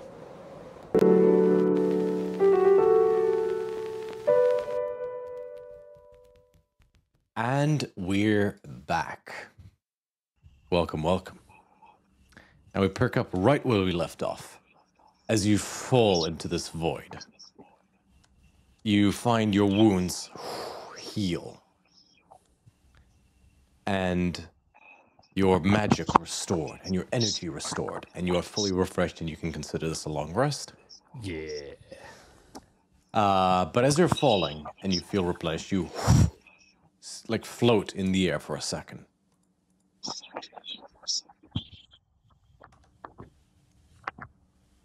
And you all begin to hear, like you're just floating all in blackness. You can see each other, but that's it.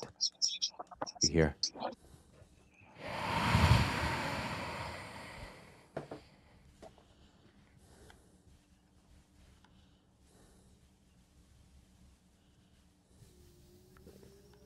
Dum.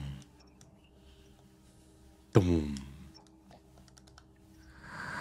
You swear you see, amongst the inky blackness, the moving, sliding form of large scales on a serpentine body, wider than city streets, just at the edges of your vision, and then again above you and below you, like a great big viper. This, like a world serpent, at the edges of your vision. You almost develop thalassophobia from your thalassophobia almost triggers from this. This is like a great leviathan beneath you, but two gigantic vipers snake in, staring, each one like Jormungandr sized, and then boom. Boom, emerging from the darkness. The origin point, basically, with these vipers coming out of a disc in her chest. Farika, the goddess of secrets. She waves a hand and you're all basically suspended in the air, like upright. And she twirls you all around, almost like spinning a hanging mobile, until she brings you, Scotty, to the forefront. Do we feel like we have control over our environment in this, or are we very much like marionettes? So you're not immobile, but it's like being suspended by telekinesis, basically. You can move your arms and legs and stuff like that, but you are not. There is no flying about. Yeah. 1 second, let me just re-enable TLMNOP.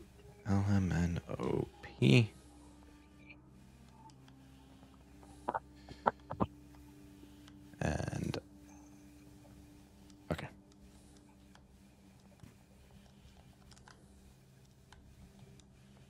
Hello, Scotinos.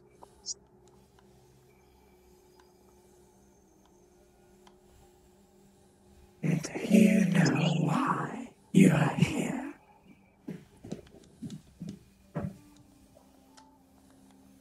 I smile and bow my head.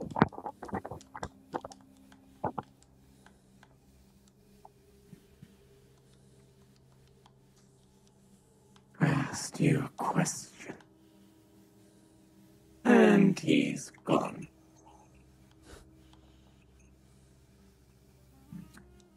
Do you know why you are here?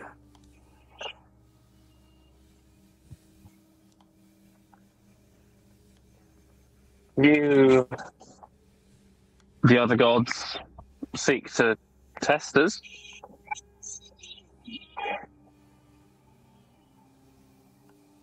I would assume you want to ensure that we are on the top of our game for what is to come? A reasonable answer. Correct, in some ways. And what do you believe your test is to be?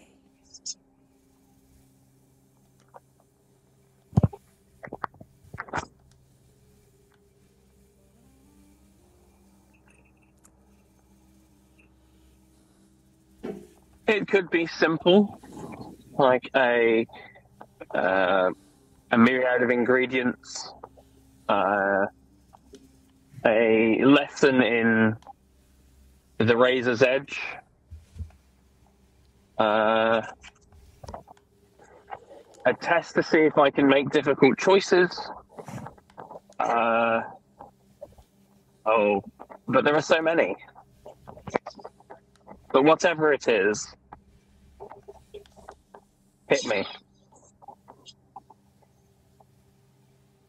You are right in that the test is simple. Let's see if you catch on. And she waves her hand, and you all fall again into the abyss. This time, you hit the ground again, and you all massage your head, and you look around you all, and you're standing in. It's not the same mountain range. It's mountainous region, but only insofar as a lot of Theros is mountainous regions. It is basically very, very low alpine hinterlands. You're in particularly a section of a lush river. Actually, I take it back slightly. You see trees in the distance, but beautiful meadows, or what should be beautiful meadows, of the Scholar Vale. As you know exactly where you are, Scotty, you recognize, not this place particular, but you recognize the environ.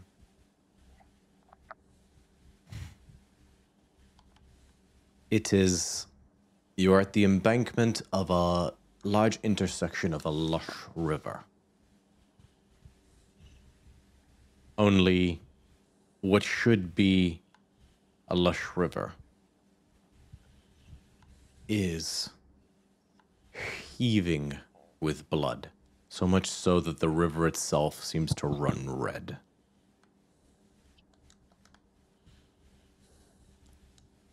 And you look down the bank at this sort of river intersection, and you see basically splayed out into the water. Little more than a pile of bones, a skeleton with bits of flesh hanging off of it. Some kind of armored humanoid. It looks like human bones, but they are bigger than any giant. It's still wearing its armor. And a great pair of wings, broken, but unmistakable, fastened to the back. But that's not what catches your attention. What catches your attention is that the blood seems to be being siphoned out of the water into an orb that is being extended from the palm of a satyr. 15 feet tall. A pair of gigantic horns that curl around, and a second set of, like, almost bull-like horns that crest around the side. A green tunic. This satyr is obviously abnormally large. And what catches you is he seems to be wielding Gelio. except Scotty's wielding Gelio. You all immediately realize who this is. Xenagos. The satyr who presumed godhood. The one whom Scotty, through perhaps happenstance, evokes imagery of, and has thus had to battle stigma for.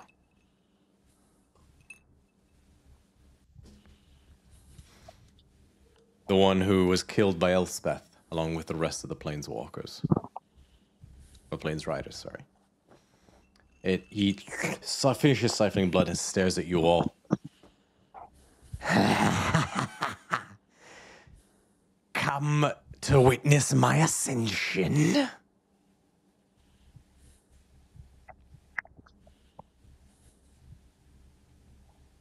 Well then, be first to bask in my power. I need everybody to roll initiative. Oh, here we go. Oh, not so Oh. bad. dear. We All are right. in trouble. Oh, fuck Everyone me. should be able to see the battle map. Oh my gosh. That's so cool. This is so fun, you guys. I'm having a great time. I'm glad. Oh, okay, that one was cocked. Oh no. Oh my god, it's like, oh man. It's so bad. Huge shout out to Tsepeku for this map. That's This is a variant of one of their maps called Angel Reef. That's a sexy map.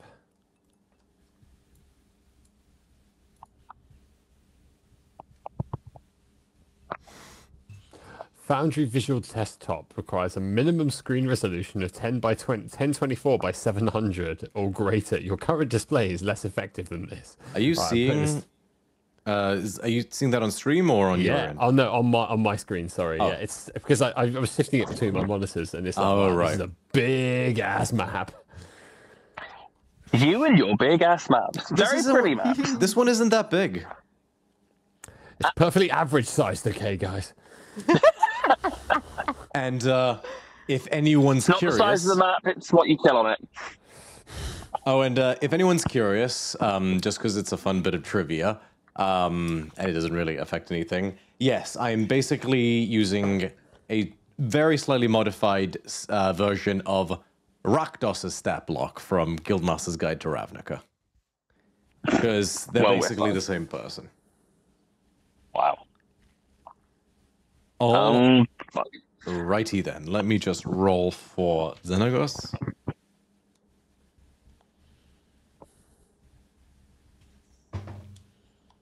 Not terrible.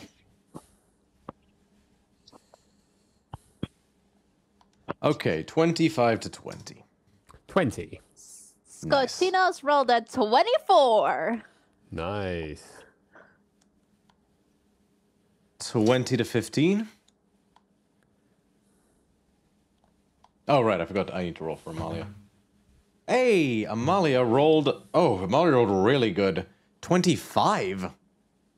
Hey, kitty cat Rolled a natural go! 18, and since I gave her the... so she asked me to pick a feat for her, and I gave her the... the one that gives you +5 to initiative. Alert. Alert. Go, kitty cat. Okay, did you say for Hilira Xanthia yet, based on what I've said? It's fine if you didn't, I'm just double-checking it. No. Okay. Hilera rolled a 14 and Okay. Xanthia rolled below that one. So what did Xanthia roll? A 4. Oofers. Yeah, I'm sorry. Okay, let's get ready to rumble. Top of the initiative order, it is Amalia's turn. That music is way too loud. I cannot turn the volume of the music down, but I cannot hear anything. I didn't This is do very anything loud. different. Why is that all music on now? I is don't know. cursed. It's cursed. 1 second, let me just turn off. It's not cursed, just for some reason, I don't know if it temporarily disconnected, but the audio output, the video output, it's basically when I turn on either the gain control or the echo cancellation or the noise suppression, one of those makes it super loud. Turning them all off fixes the problem, case in point. I don't know why it switched itself back on again, but Better?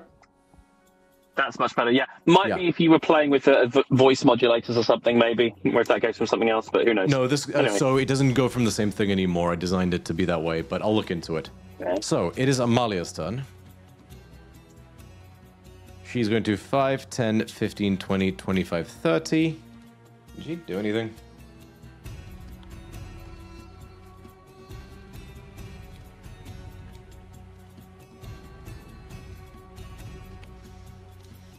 Not really. So she's going to basically run up to that bank, and she basically will just stare at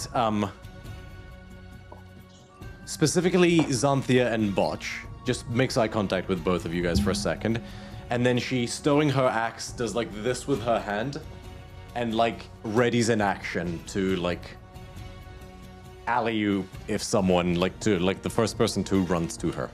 Okay. Scotty, it's your turn. Okay. I parked up for this one because I want to be involved. I step forward and I'm just going to spend my entire turn shouting at him, going, "The thing that makes me and you different, Xenagos, is unlike you, I have things to lose. Therefore, I won't lose my control. Do what you must. But I'm going to protect those that are important to me." Okay. That's my turn. He says, "Perfect. You can be the first to die."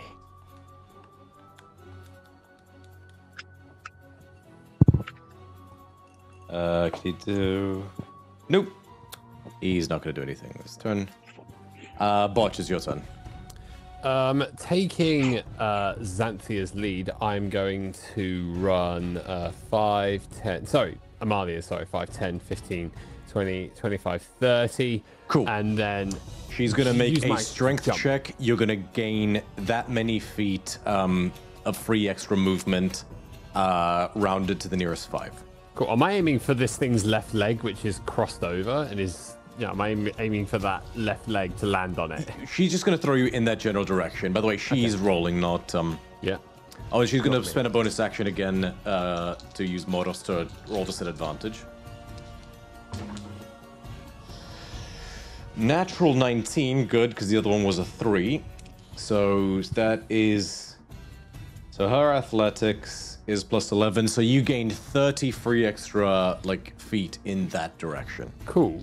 Would you say it's my action then to jump using her oomph to give me that boost? No, she specifically will spend her action so you don't have to use your action to jump. So and she in that case then...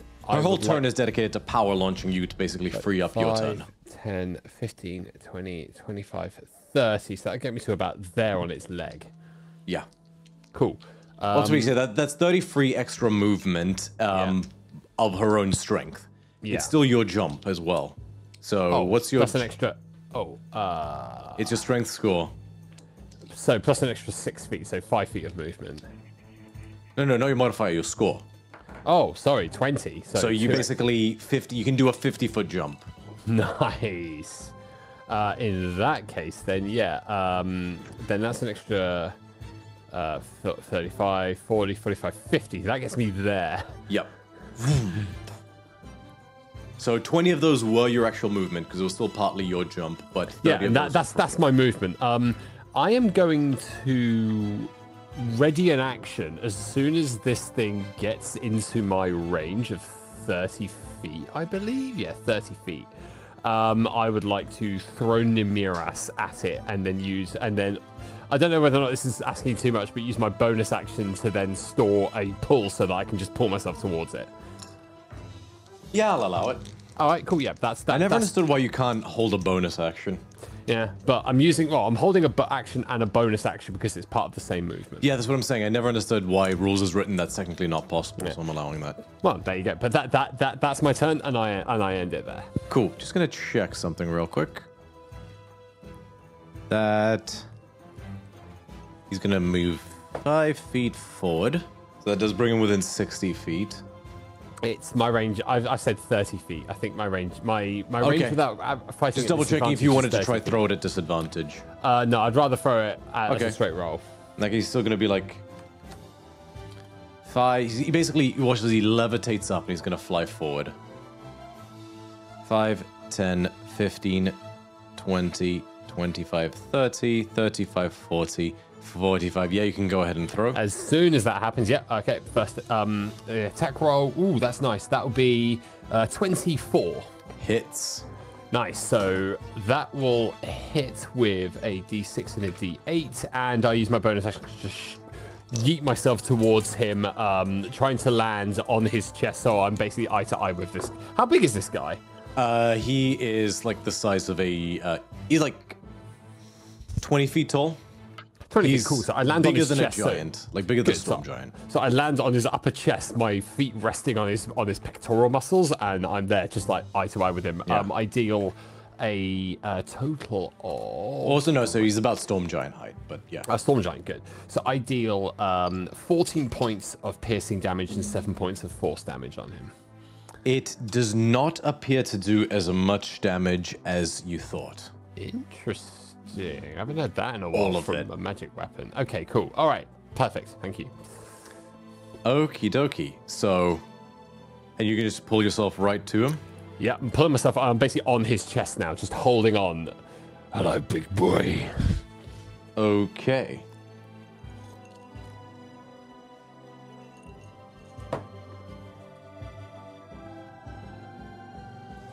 He's going to reaction cast Hellish Rebuke at that attack. Mm-hmm. Dex save, please. Ooh, get to roll that at advantage. Ooh, very nice. That is going... Ooh, that's that plus that. That is going to be a dirty 20. Fails. Oh, fuck me. He's a god. Yeah, I know. No, he's not. That's the whole point. Oof. Well, you think that's what the point is. Alright, let me just pull up the Hellish Rebuke spell. So he casts it innately at 5th level. So first level it's 2d10, so that becomes 6d10 if I remember correctly, right? Yeah. I'm just gonna roll this digitally.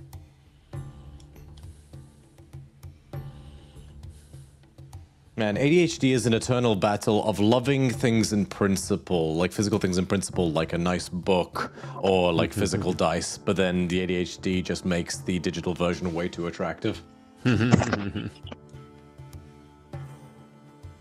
You take 31 points of fire damage. He just grabs you by the scruff. Just straight up like something like How to Train Your Dragon. You just like you just watch his botch's entire face is engulfed in flame. And then just like black soot, like almost like a cartoon. And he's then going to, on his turn,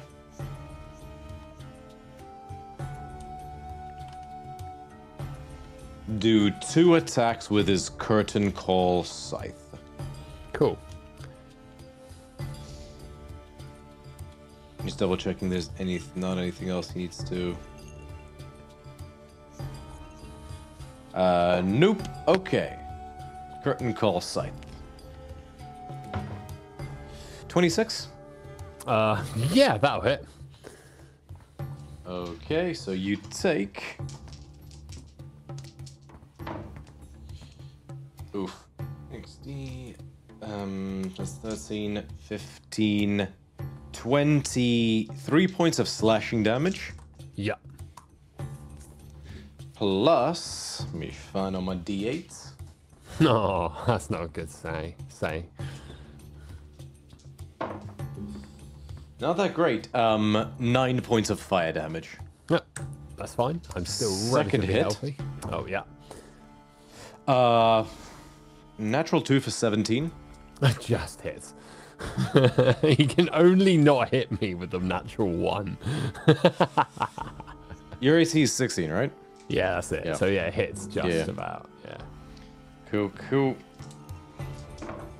That is 10 plus 16 16 plus 24 points of slashing damage. Yeah. And again, not great. 6 points of fire damage.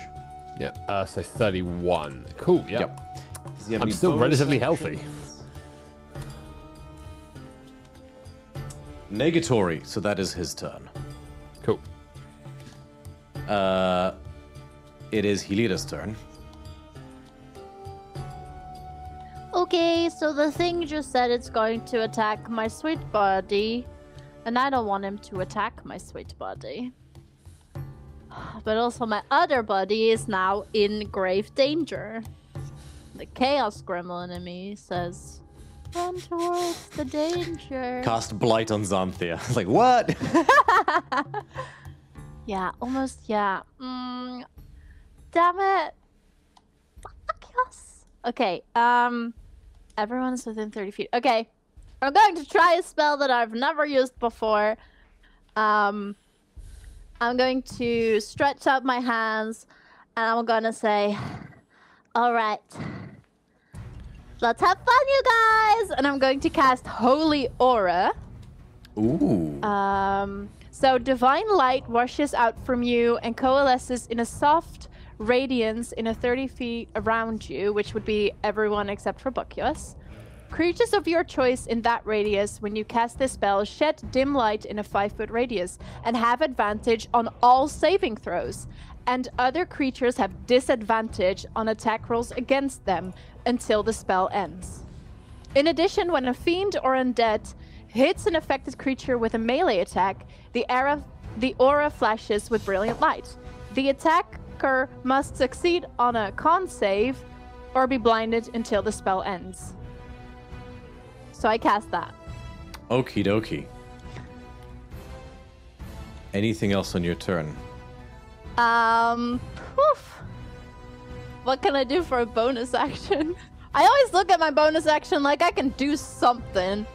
Can you? I know you can bestow your ability to dash as a bonus action, but I don't know if that takes an action to do. I think it does.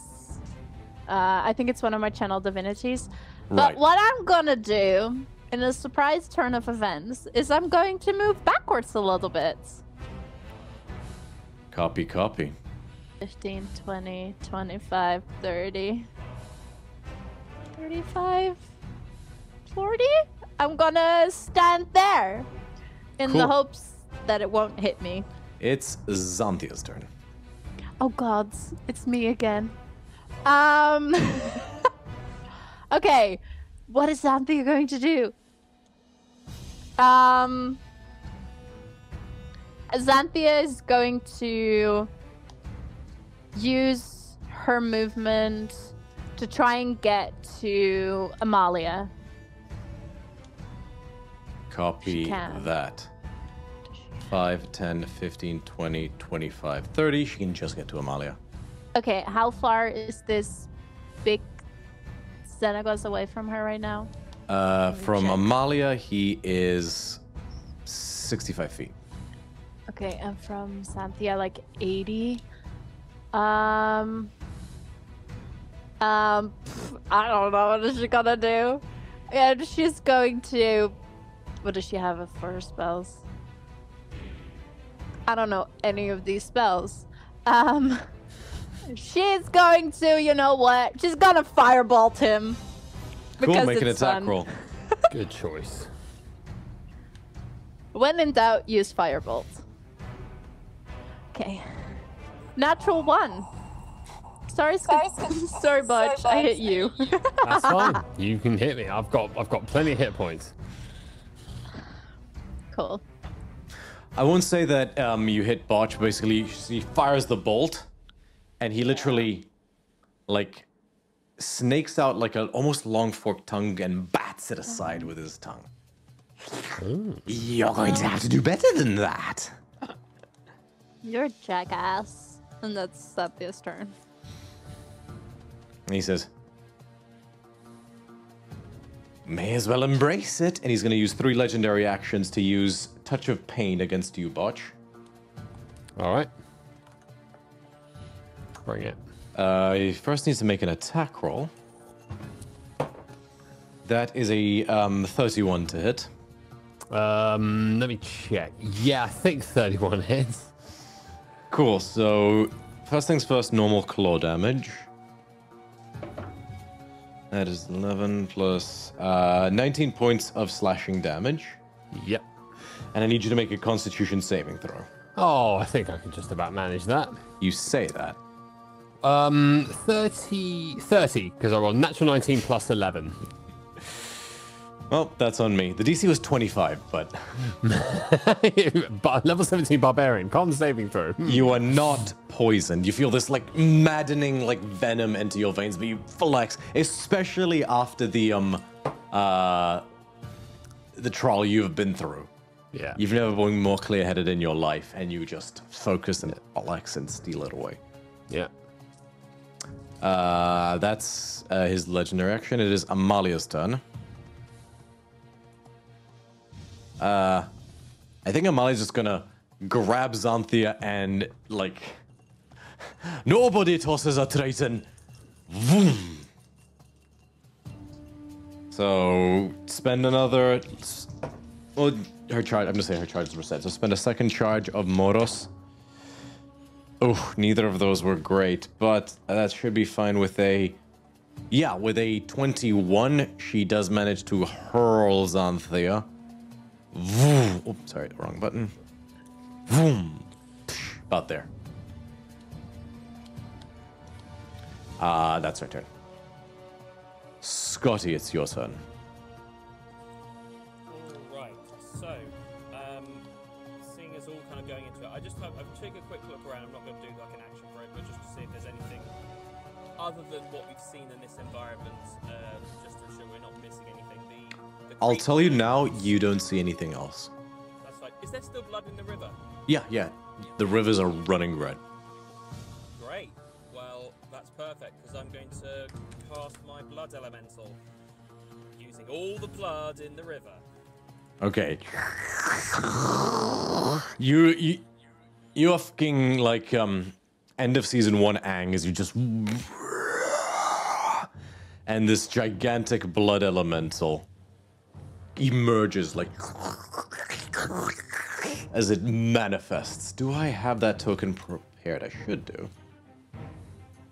I do not. Give me 1 second. There was something in the mechanics of it, like where it could drain, like it drained blood from other things to heal itself up, etc. Is there still blood running in that river? If it stays stationary in that, is it kind of going to constantly keep itself healed? I'll say yes, but it is diluted by the water, so it will be 1/4 of whatever the... Fine. That's good. It'll work. But yeah, basically, I bring it up and I tell it. I point at Xenagos and tell it to let loose. Give me 2 seconds. Beep. How far away am I at this point? Give me just 1 second. Monsters. Oh, Obelix Lord. I forgot the name of the token I used for the blood elemental. It's technically a palette swap of Obelix Lord. Prototype token, appearance. This thing... You're 95 feet away from it. Thank you, Vila. These things large, right? Yes, I think so. Okay.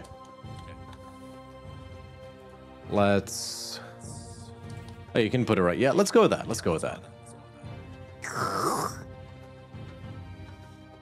Cool, and yeah, it does go on the initiative turn after yourself. Actually, give me 1 second. Up. Configure ownership. Morse. Owner. Oracle. Observer. Save changes. Cool. Who's within Bardic Inspiration length? Like just. Amalia, Xanthia, and Hilira. You can move closer as well if you like. I will move closer, but I'll also give a Bardic Inspiration 5, 10, to Amalia. 20. As I say, give him hell. And And again, that Bardic Inspiration die could also be used to raise her AC if need be on an attack, as well as, I think, damage on the attack. Yeah. Cool beans. It is the Blood Elemental's turn. It's just going to go straight in and attack. Okay. Make 2 attack rolls.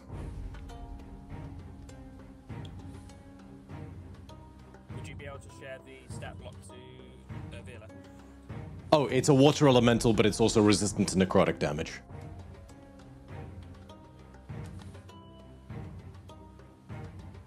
I believe is what I said, right? I think so, yes. I don't think it gets the benefit of... Yeah, I think that's it. I don't think you said if I got that in exchange for something else, but yes. Okie dokie.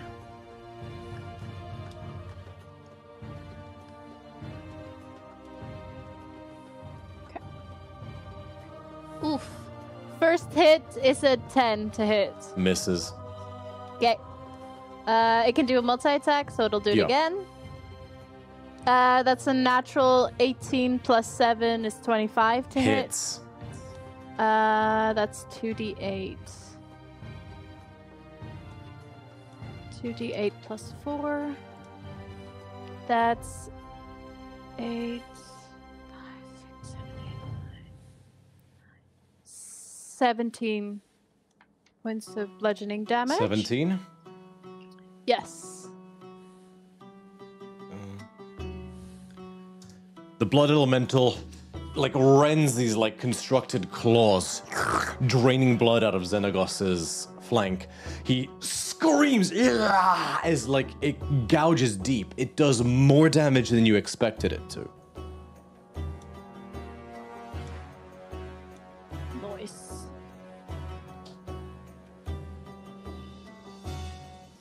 That is the Blood Elemental's turn. Botch, it's your turn.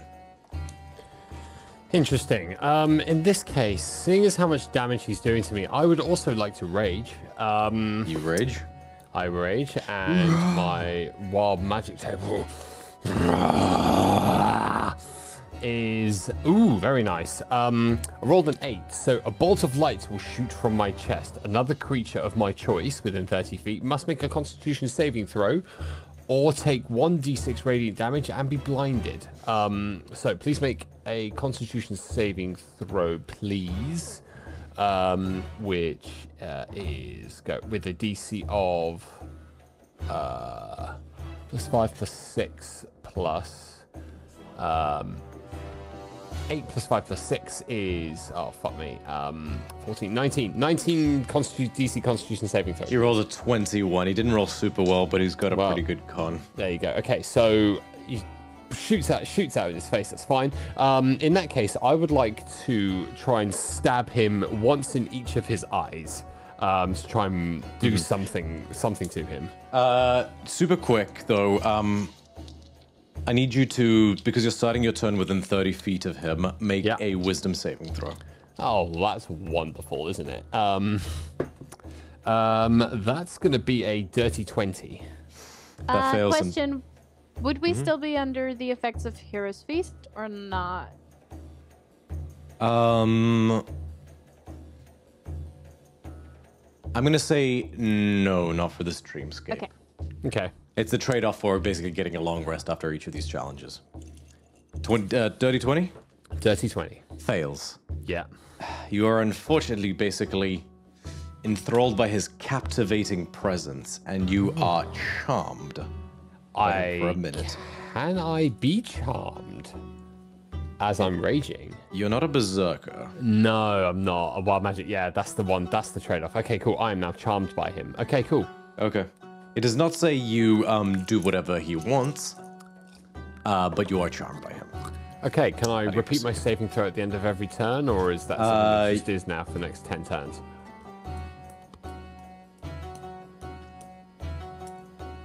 There is no... So, all I'll say is there is no saving throw at the end of the turn, but that's all. Alrighty, then as I'm charmed by him, I'm like, you've got lovely little eyes. Aw, you're so cute. And that's my turn. Thank you. On his turn, You're not worth. So you're not putting up a fight right now. So he's just going to fly.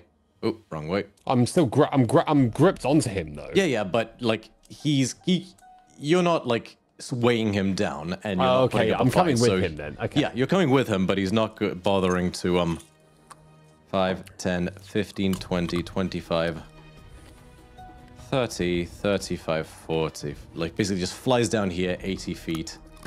Wait, With does botch. the blood elemental get an opportunity attack? Yeah, it does. Okay. I'm gonna try and whack him. Go for Okay. it. That's a natural 5. That's not gonna hit. Misses, unfortunately. And tries. it is going to do 2 curtain call sides against Xanthia. At disadvantage. Why? Why? Because of Holy Aura. Oh, fair.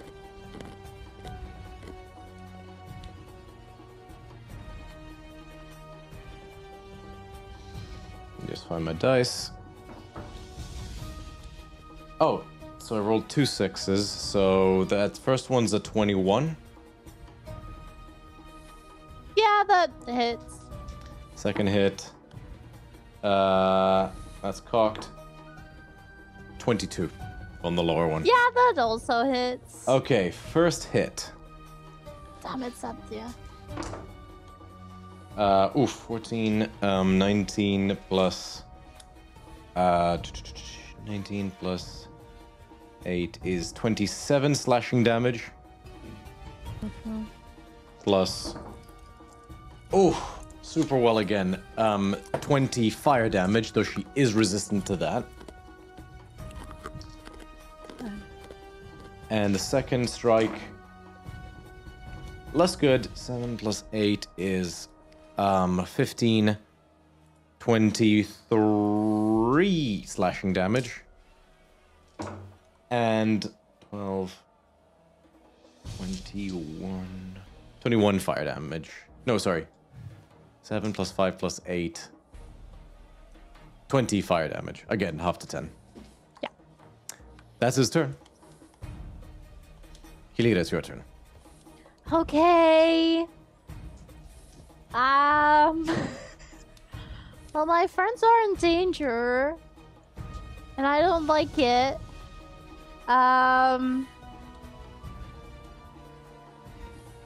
Oh, damn it, what am I gonna do? Why did I only prep healing spells? Why do I have so many healing spells? I don't know what's going on. I'm going to start running forward again. Mm-hmm.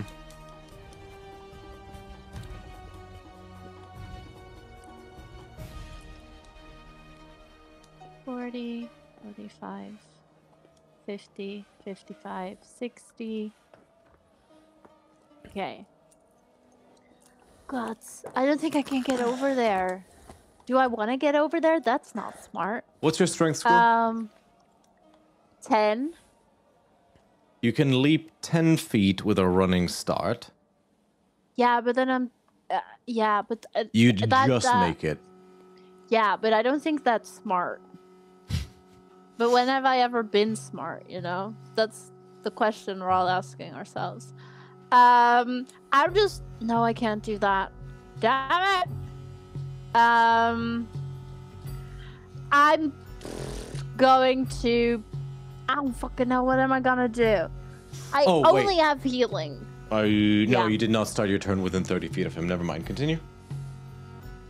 Okay, I'm just going to guiding bolt him. Okay, make an attack roll. Okay, let me just get the level I want before I do anything. Let's do 4th.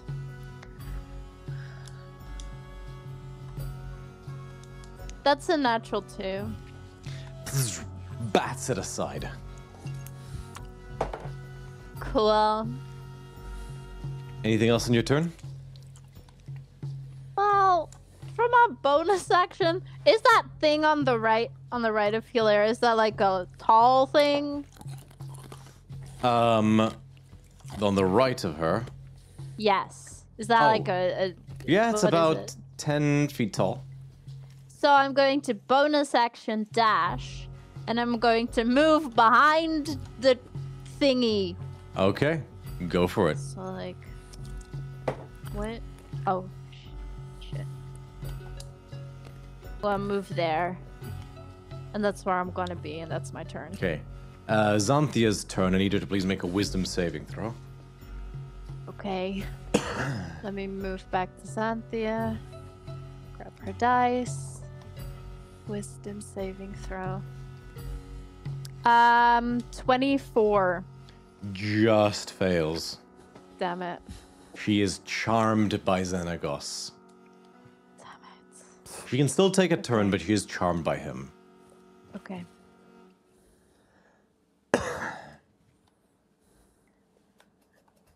All right. But she can't hit him. Like. She can't hit him. She considers him friendly. Damn it. Okay. Well, Xanthia's just gonna stand there and stare at this man. That's now her friend. Okay. At the end of her turn, he's going to use one legendary action to use Sadistic Revelry. Each creature within 60 feet of him that is his ally or charmed must use its reaction to move half to its movement speed towards the creature closest to it that it can see. Provided it isn't already within 5 feet of that creature, it must then make one melee attack against that creature if it is able to do so. So I need Botch and Xanthia to attack each other. As Botch, you basically like, okay, you just let go. Okay. Plonk down. Stole my belt, and I will kill her for it. Okay, that is... Oh my goodness. Natural 2 for a total of 17. Doesn't hit. There you go. Just scrapes across bronze skin. Xanthia's turn. Come on, Xanthia. Come on. Come on. That's a 31. Let me check. Yeah, I think that just hits. Just boom, just drives it like into your thigh. That's for the belt. That's You have the belt. Just for, you know what? Don't worry about it. That's 20 points of damage. What kind of damage? Slashing. So reduced to 10. Okay. Cool. That's it. That's his turn. It is Amalia's turn. Is she within 30 feet? She is. So wisdom save.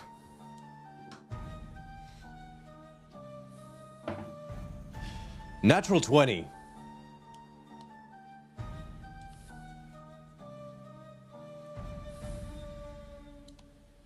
And you know what? I'm going to call that a critical success. I'm going to say it succeeds. So Amalia on her turn. She's just going to keep doing what she's doing. Like, Scotty, we need you. And she's going to throw you. Last charge of Moros. Yup, she flings you. And you are yeeted right in front of it. That's her action. And yeah, that's all she can do. It is your turn, Scotinos. I need you to please make a wisdom saving throw with advantage, because this is a magical effect. How far away am I from him You at the are moment? right in his fucking face, unless you would have resisted Amalia when she threw you towards him. No, that's fine. Is someone still able to do that for me while I migrate from one vehicle to another? Yep. No, it's an 11. It's at plus advantage. 3. I know, but I rolled an 11 and a 5. That's not good. As you feel the feeling creep over you, strangely, you feel like an inner drive kick in. No, you will not give in. And you are immune to this effect. Hey, happy days. All right then. Well, I will take a moment just like center myself and just whisper in my head, "Thank you." As for you, I'll look straight back at him. Let's kick things up a notch, and I will cast Hemorrhage at 8th level. Cool. Ooh.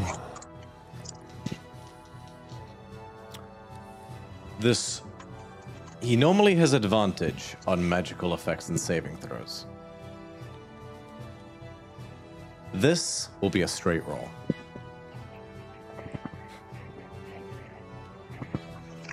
It's Constitution, yeah? Yeah. Yep. 15? I think that's a fail. That is a fail. Okay, so that's... Wait, is my math correct? Because it's a 1st level spell.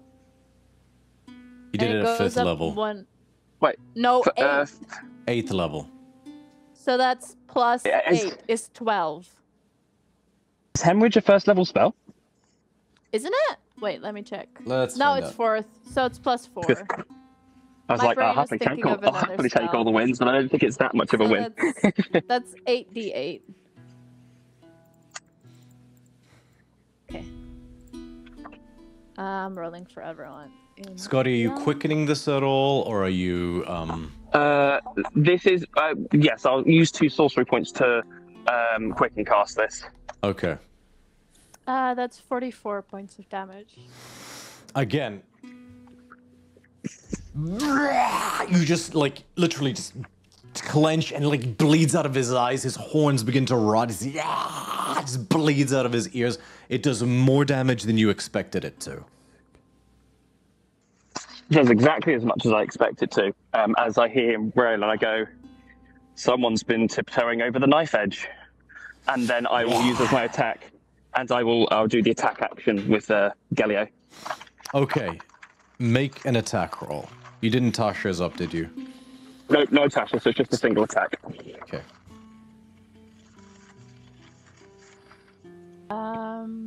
21. Hits. Okay. That is 1d10.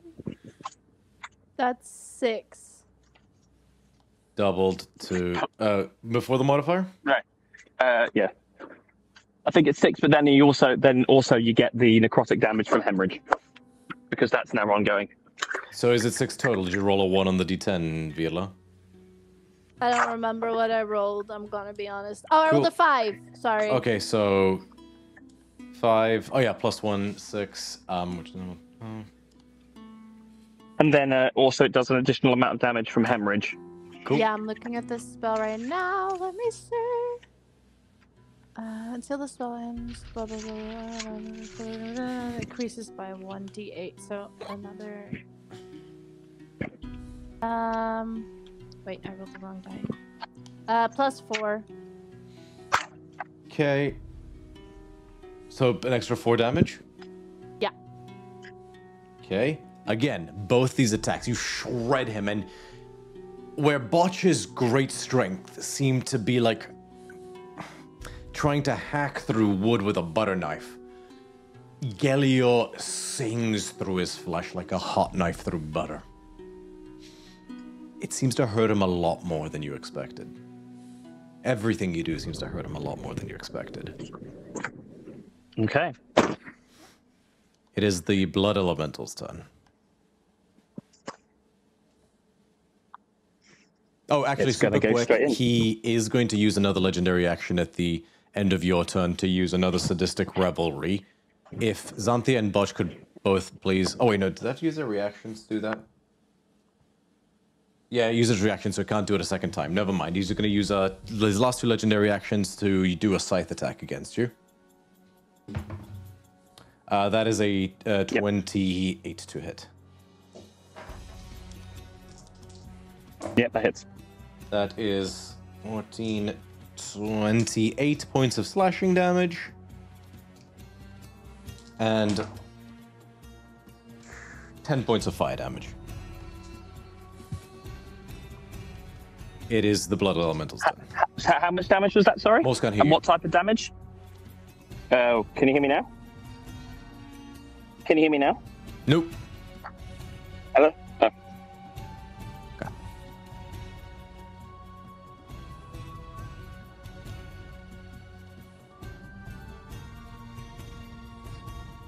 All right. Whilst he's troubleshooting that, let's take Botch's turn. I'm charmed. Can you by this hear- guy, Oh, sorry. right? We can. Can you- yeah, you can we hear me now, yeah? Yeah. Using my reaction and 2 sorcery points, as I've been dealt that damage, I'm then going to take that pain and turn it into another casting of Disintegrate at 9th level. Okay. Dexterity saving throw, yeah? Yep. That is not one of his proficiencies. Oh no. 4. I think he fails. He does indeed fail. So that's, you said 9th, right? Yep. So that's 19d6 plus 40. I'm waiting to get in my car until after this because I won't be able to see the screen after this. So, Okay. let's see what happens in this bit. Okay, let me roll. That's a lot. That is 71 plus 40 is 111. How do you want to do this, Scotty?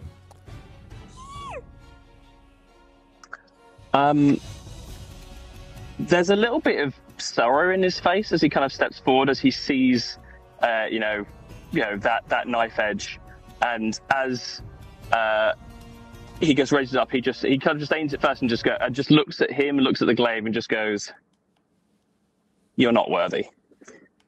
And I aim right for the clavicle to disarm him of his weapon. And as he falls, I'll step forward. And having the glaive held upright so he lands upon the glaive. And you do. You hit him in the shoulder, and his arm the shoulder disintegrates, and the arm begins to disintegrate, still clutching the glaive as it falls. But you kick the glaive so it's in the right position, and he just like erupts out of his chest. And he's still like turning to dust as he like withers and crackles. Bocchi and you and Zanti are immediately like your mind is cleansed. Oh, He- what? Oh, yeah. Die, And he just- cunt. just falls apart like autumn leaves and blows away in the wind.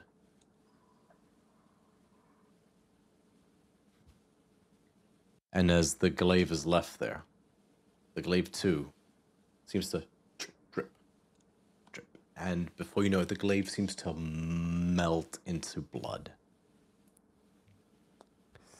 seeping into the river, which begins to wash away. I'll send the blood elemental into, and then I will. I don't know if I'm able to dismiss the elemental as an action. If I am, then I will. If not, I think I can. I think You if can. I lose concentration, it's bad. But yeah, I will allow will the creature into non-existence and allow it to wash away as well. I'll allow that for flavor. And as you do that, as peace returns, this little grove, you hear a voice behind you all. Well done.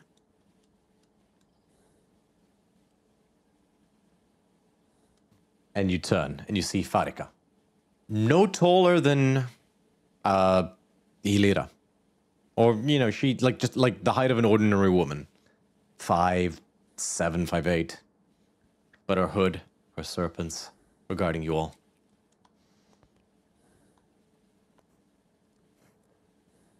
Now, what did we learn?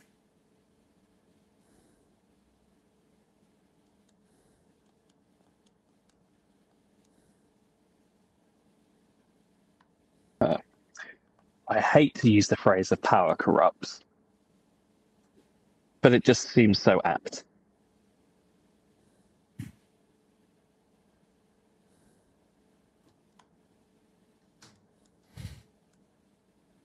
She flicks you in the forehead.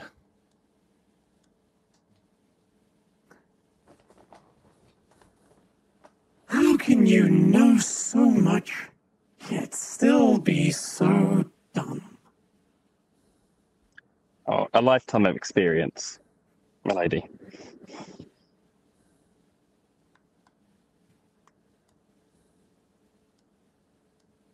Power corrupts. But there are those who learn to walk that line.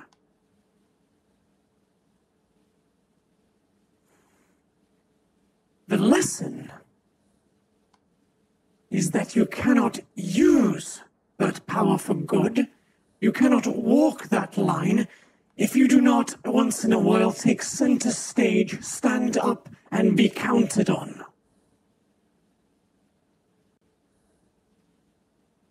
You have power, Squatinos. Be bold with it. Occasionally.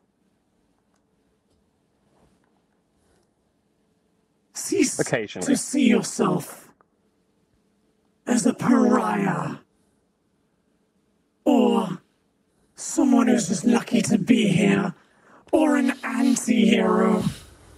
You are a hero as much as any of these companions.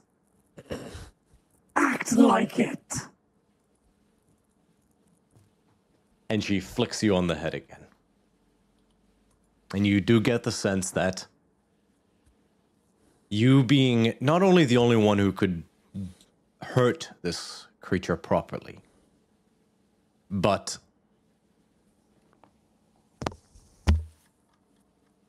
were able to devastate it where others could barely scratch it. The lesson was to be okay with the spotlight, to learn to take center stage when it is necessary.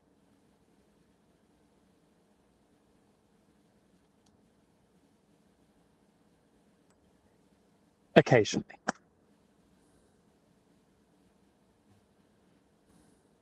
I can work with that. I twirl the glaive a few times and I'll kind of like not holster it, kind of like attach it onto my back and down my head again. This time she cups your cheek gently.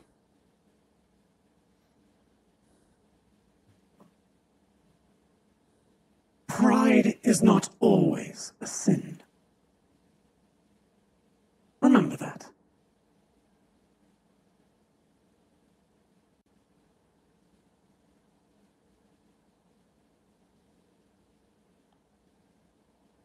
Right. 2 down, 3 to go. Buckle up, buttercups. It's going to be a bumpy ride. And she snaps her fingers, and this time it doesn't crumble away so much as the world bursts into phantom serpents that fly off into the black nothingness. And as you all feel yourself fall once more, we're going to end tonight's session there.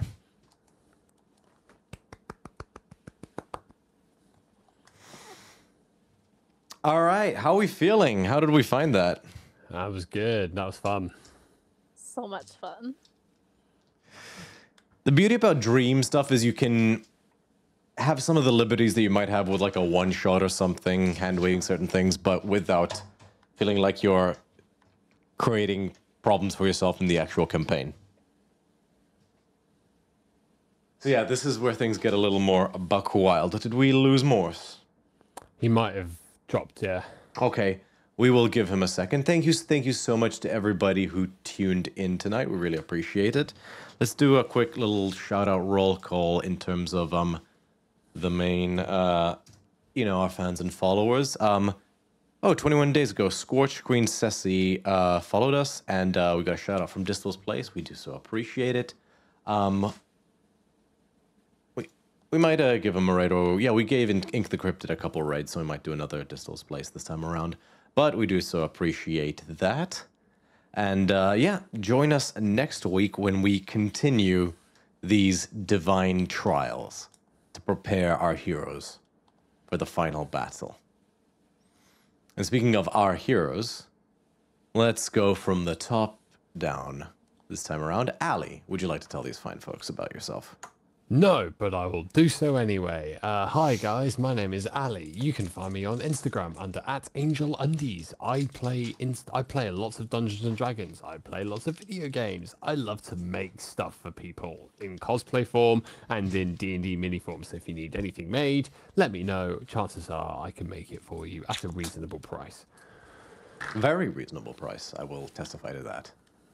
Thank you.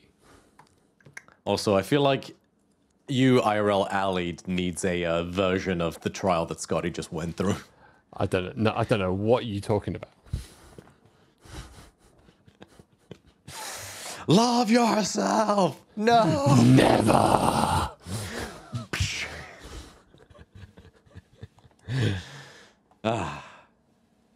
Moving forward, Virla, would you like to shout yourself out? And if I could ask you to shout Tamara out as well.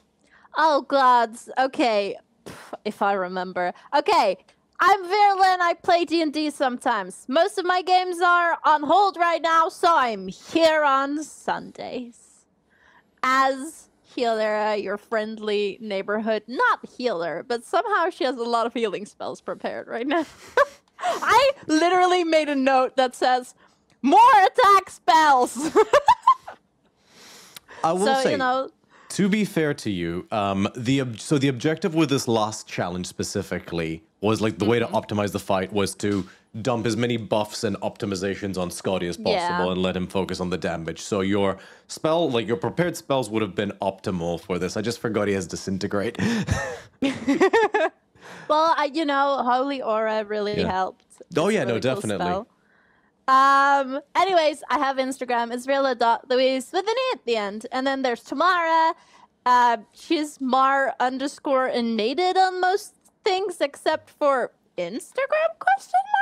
No, Instagram is where she's Mar_innated. I don't believe it is TikTok where it's Mar_innated. It's something like that. Or Twitter. We don't know. Twitter. It is Twitter. Twitter/X. It's Mar_innated. You're welcome.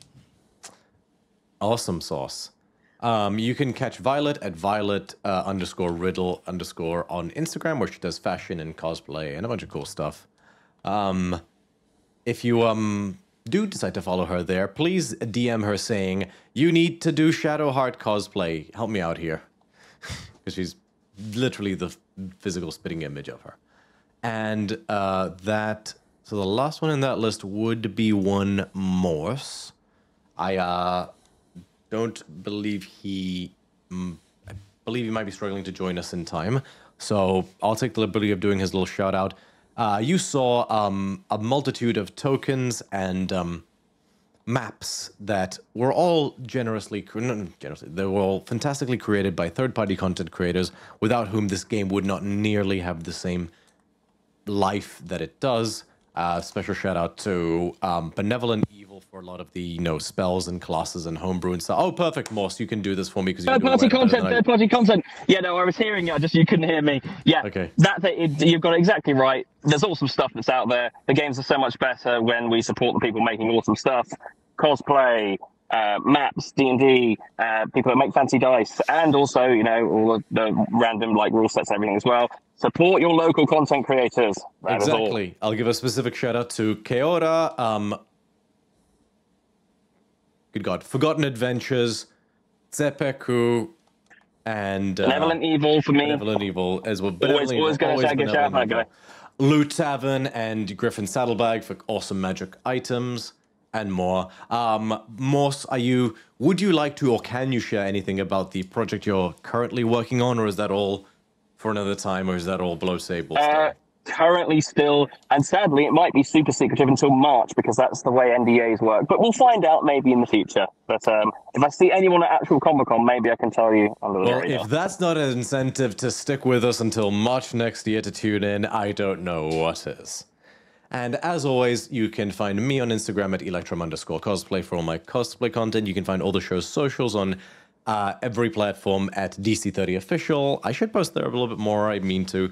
And you can join our Discord. I will link it in the chat now for all sorts of cool content. I will be sharing the Xenagos token there as well, adding it to the collection. All sorts of, fun memes. Can't believe I missed it. So gutted. Tips and tricks to flavor your campaign for an ancient Greek setting and more. I'm going to really start to get the ball rolling on that. And I might rope some of these guys in as well to, any ideas they have. I'm here to collaborate with this. I want this to be a joint venture because I consider you all equals in this family and this project. And on that note, we do wish our wonderful audience a lovely evening. We'll be doing a raid in a second. Thank you so much for tuning in. We are DC30. We will see you next week. Bye-bye. All right, let's do a raid. We're going to do Distal's Place this time because they always like to lurk, which I do so appreciate from them. And we raided... Always love a good lurker. We raided Ink the Cryptid last time. We raided Ink the Cryptid twice now, so we're gonna be even-handed. Distal's Place, starting raid. Cool, the 10-second countdown has begun. Join us for more shenanigans next week. Bye. Ta-ta.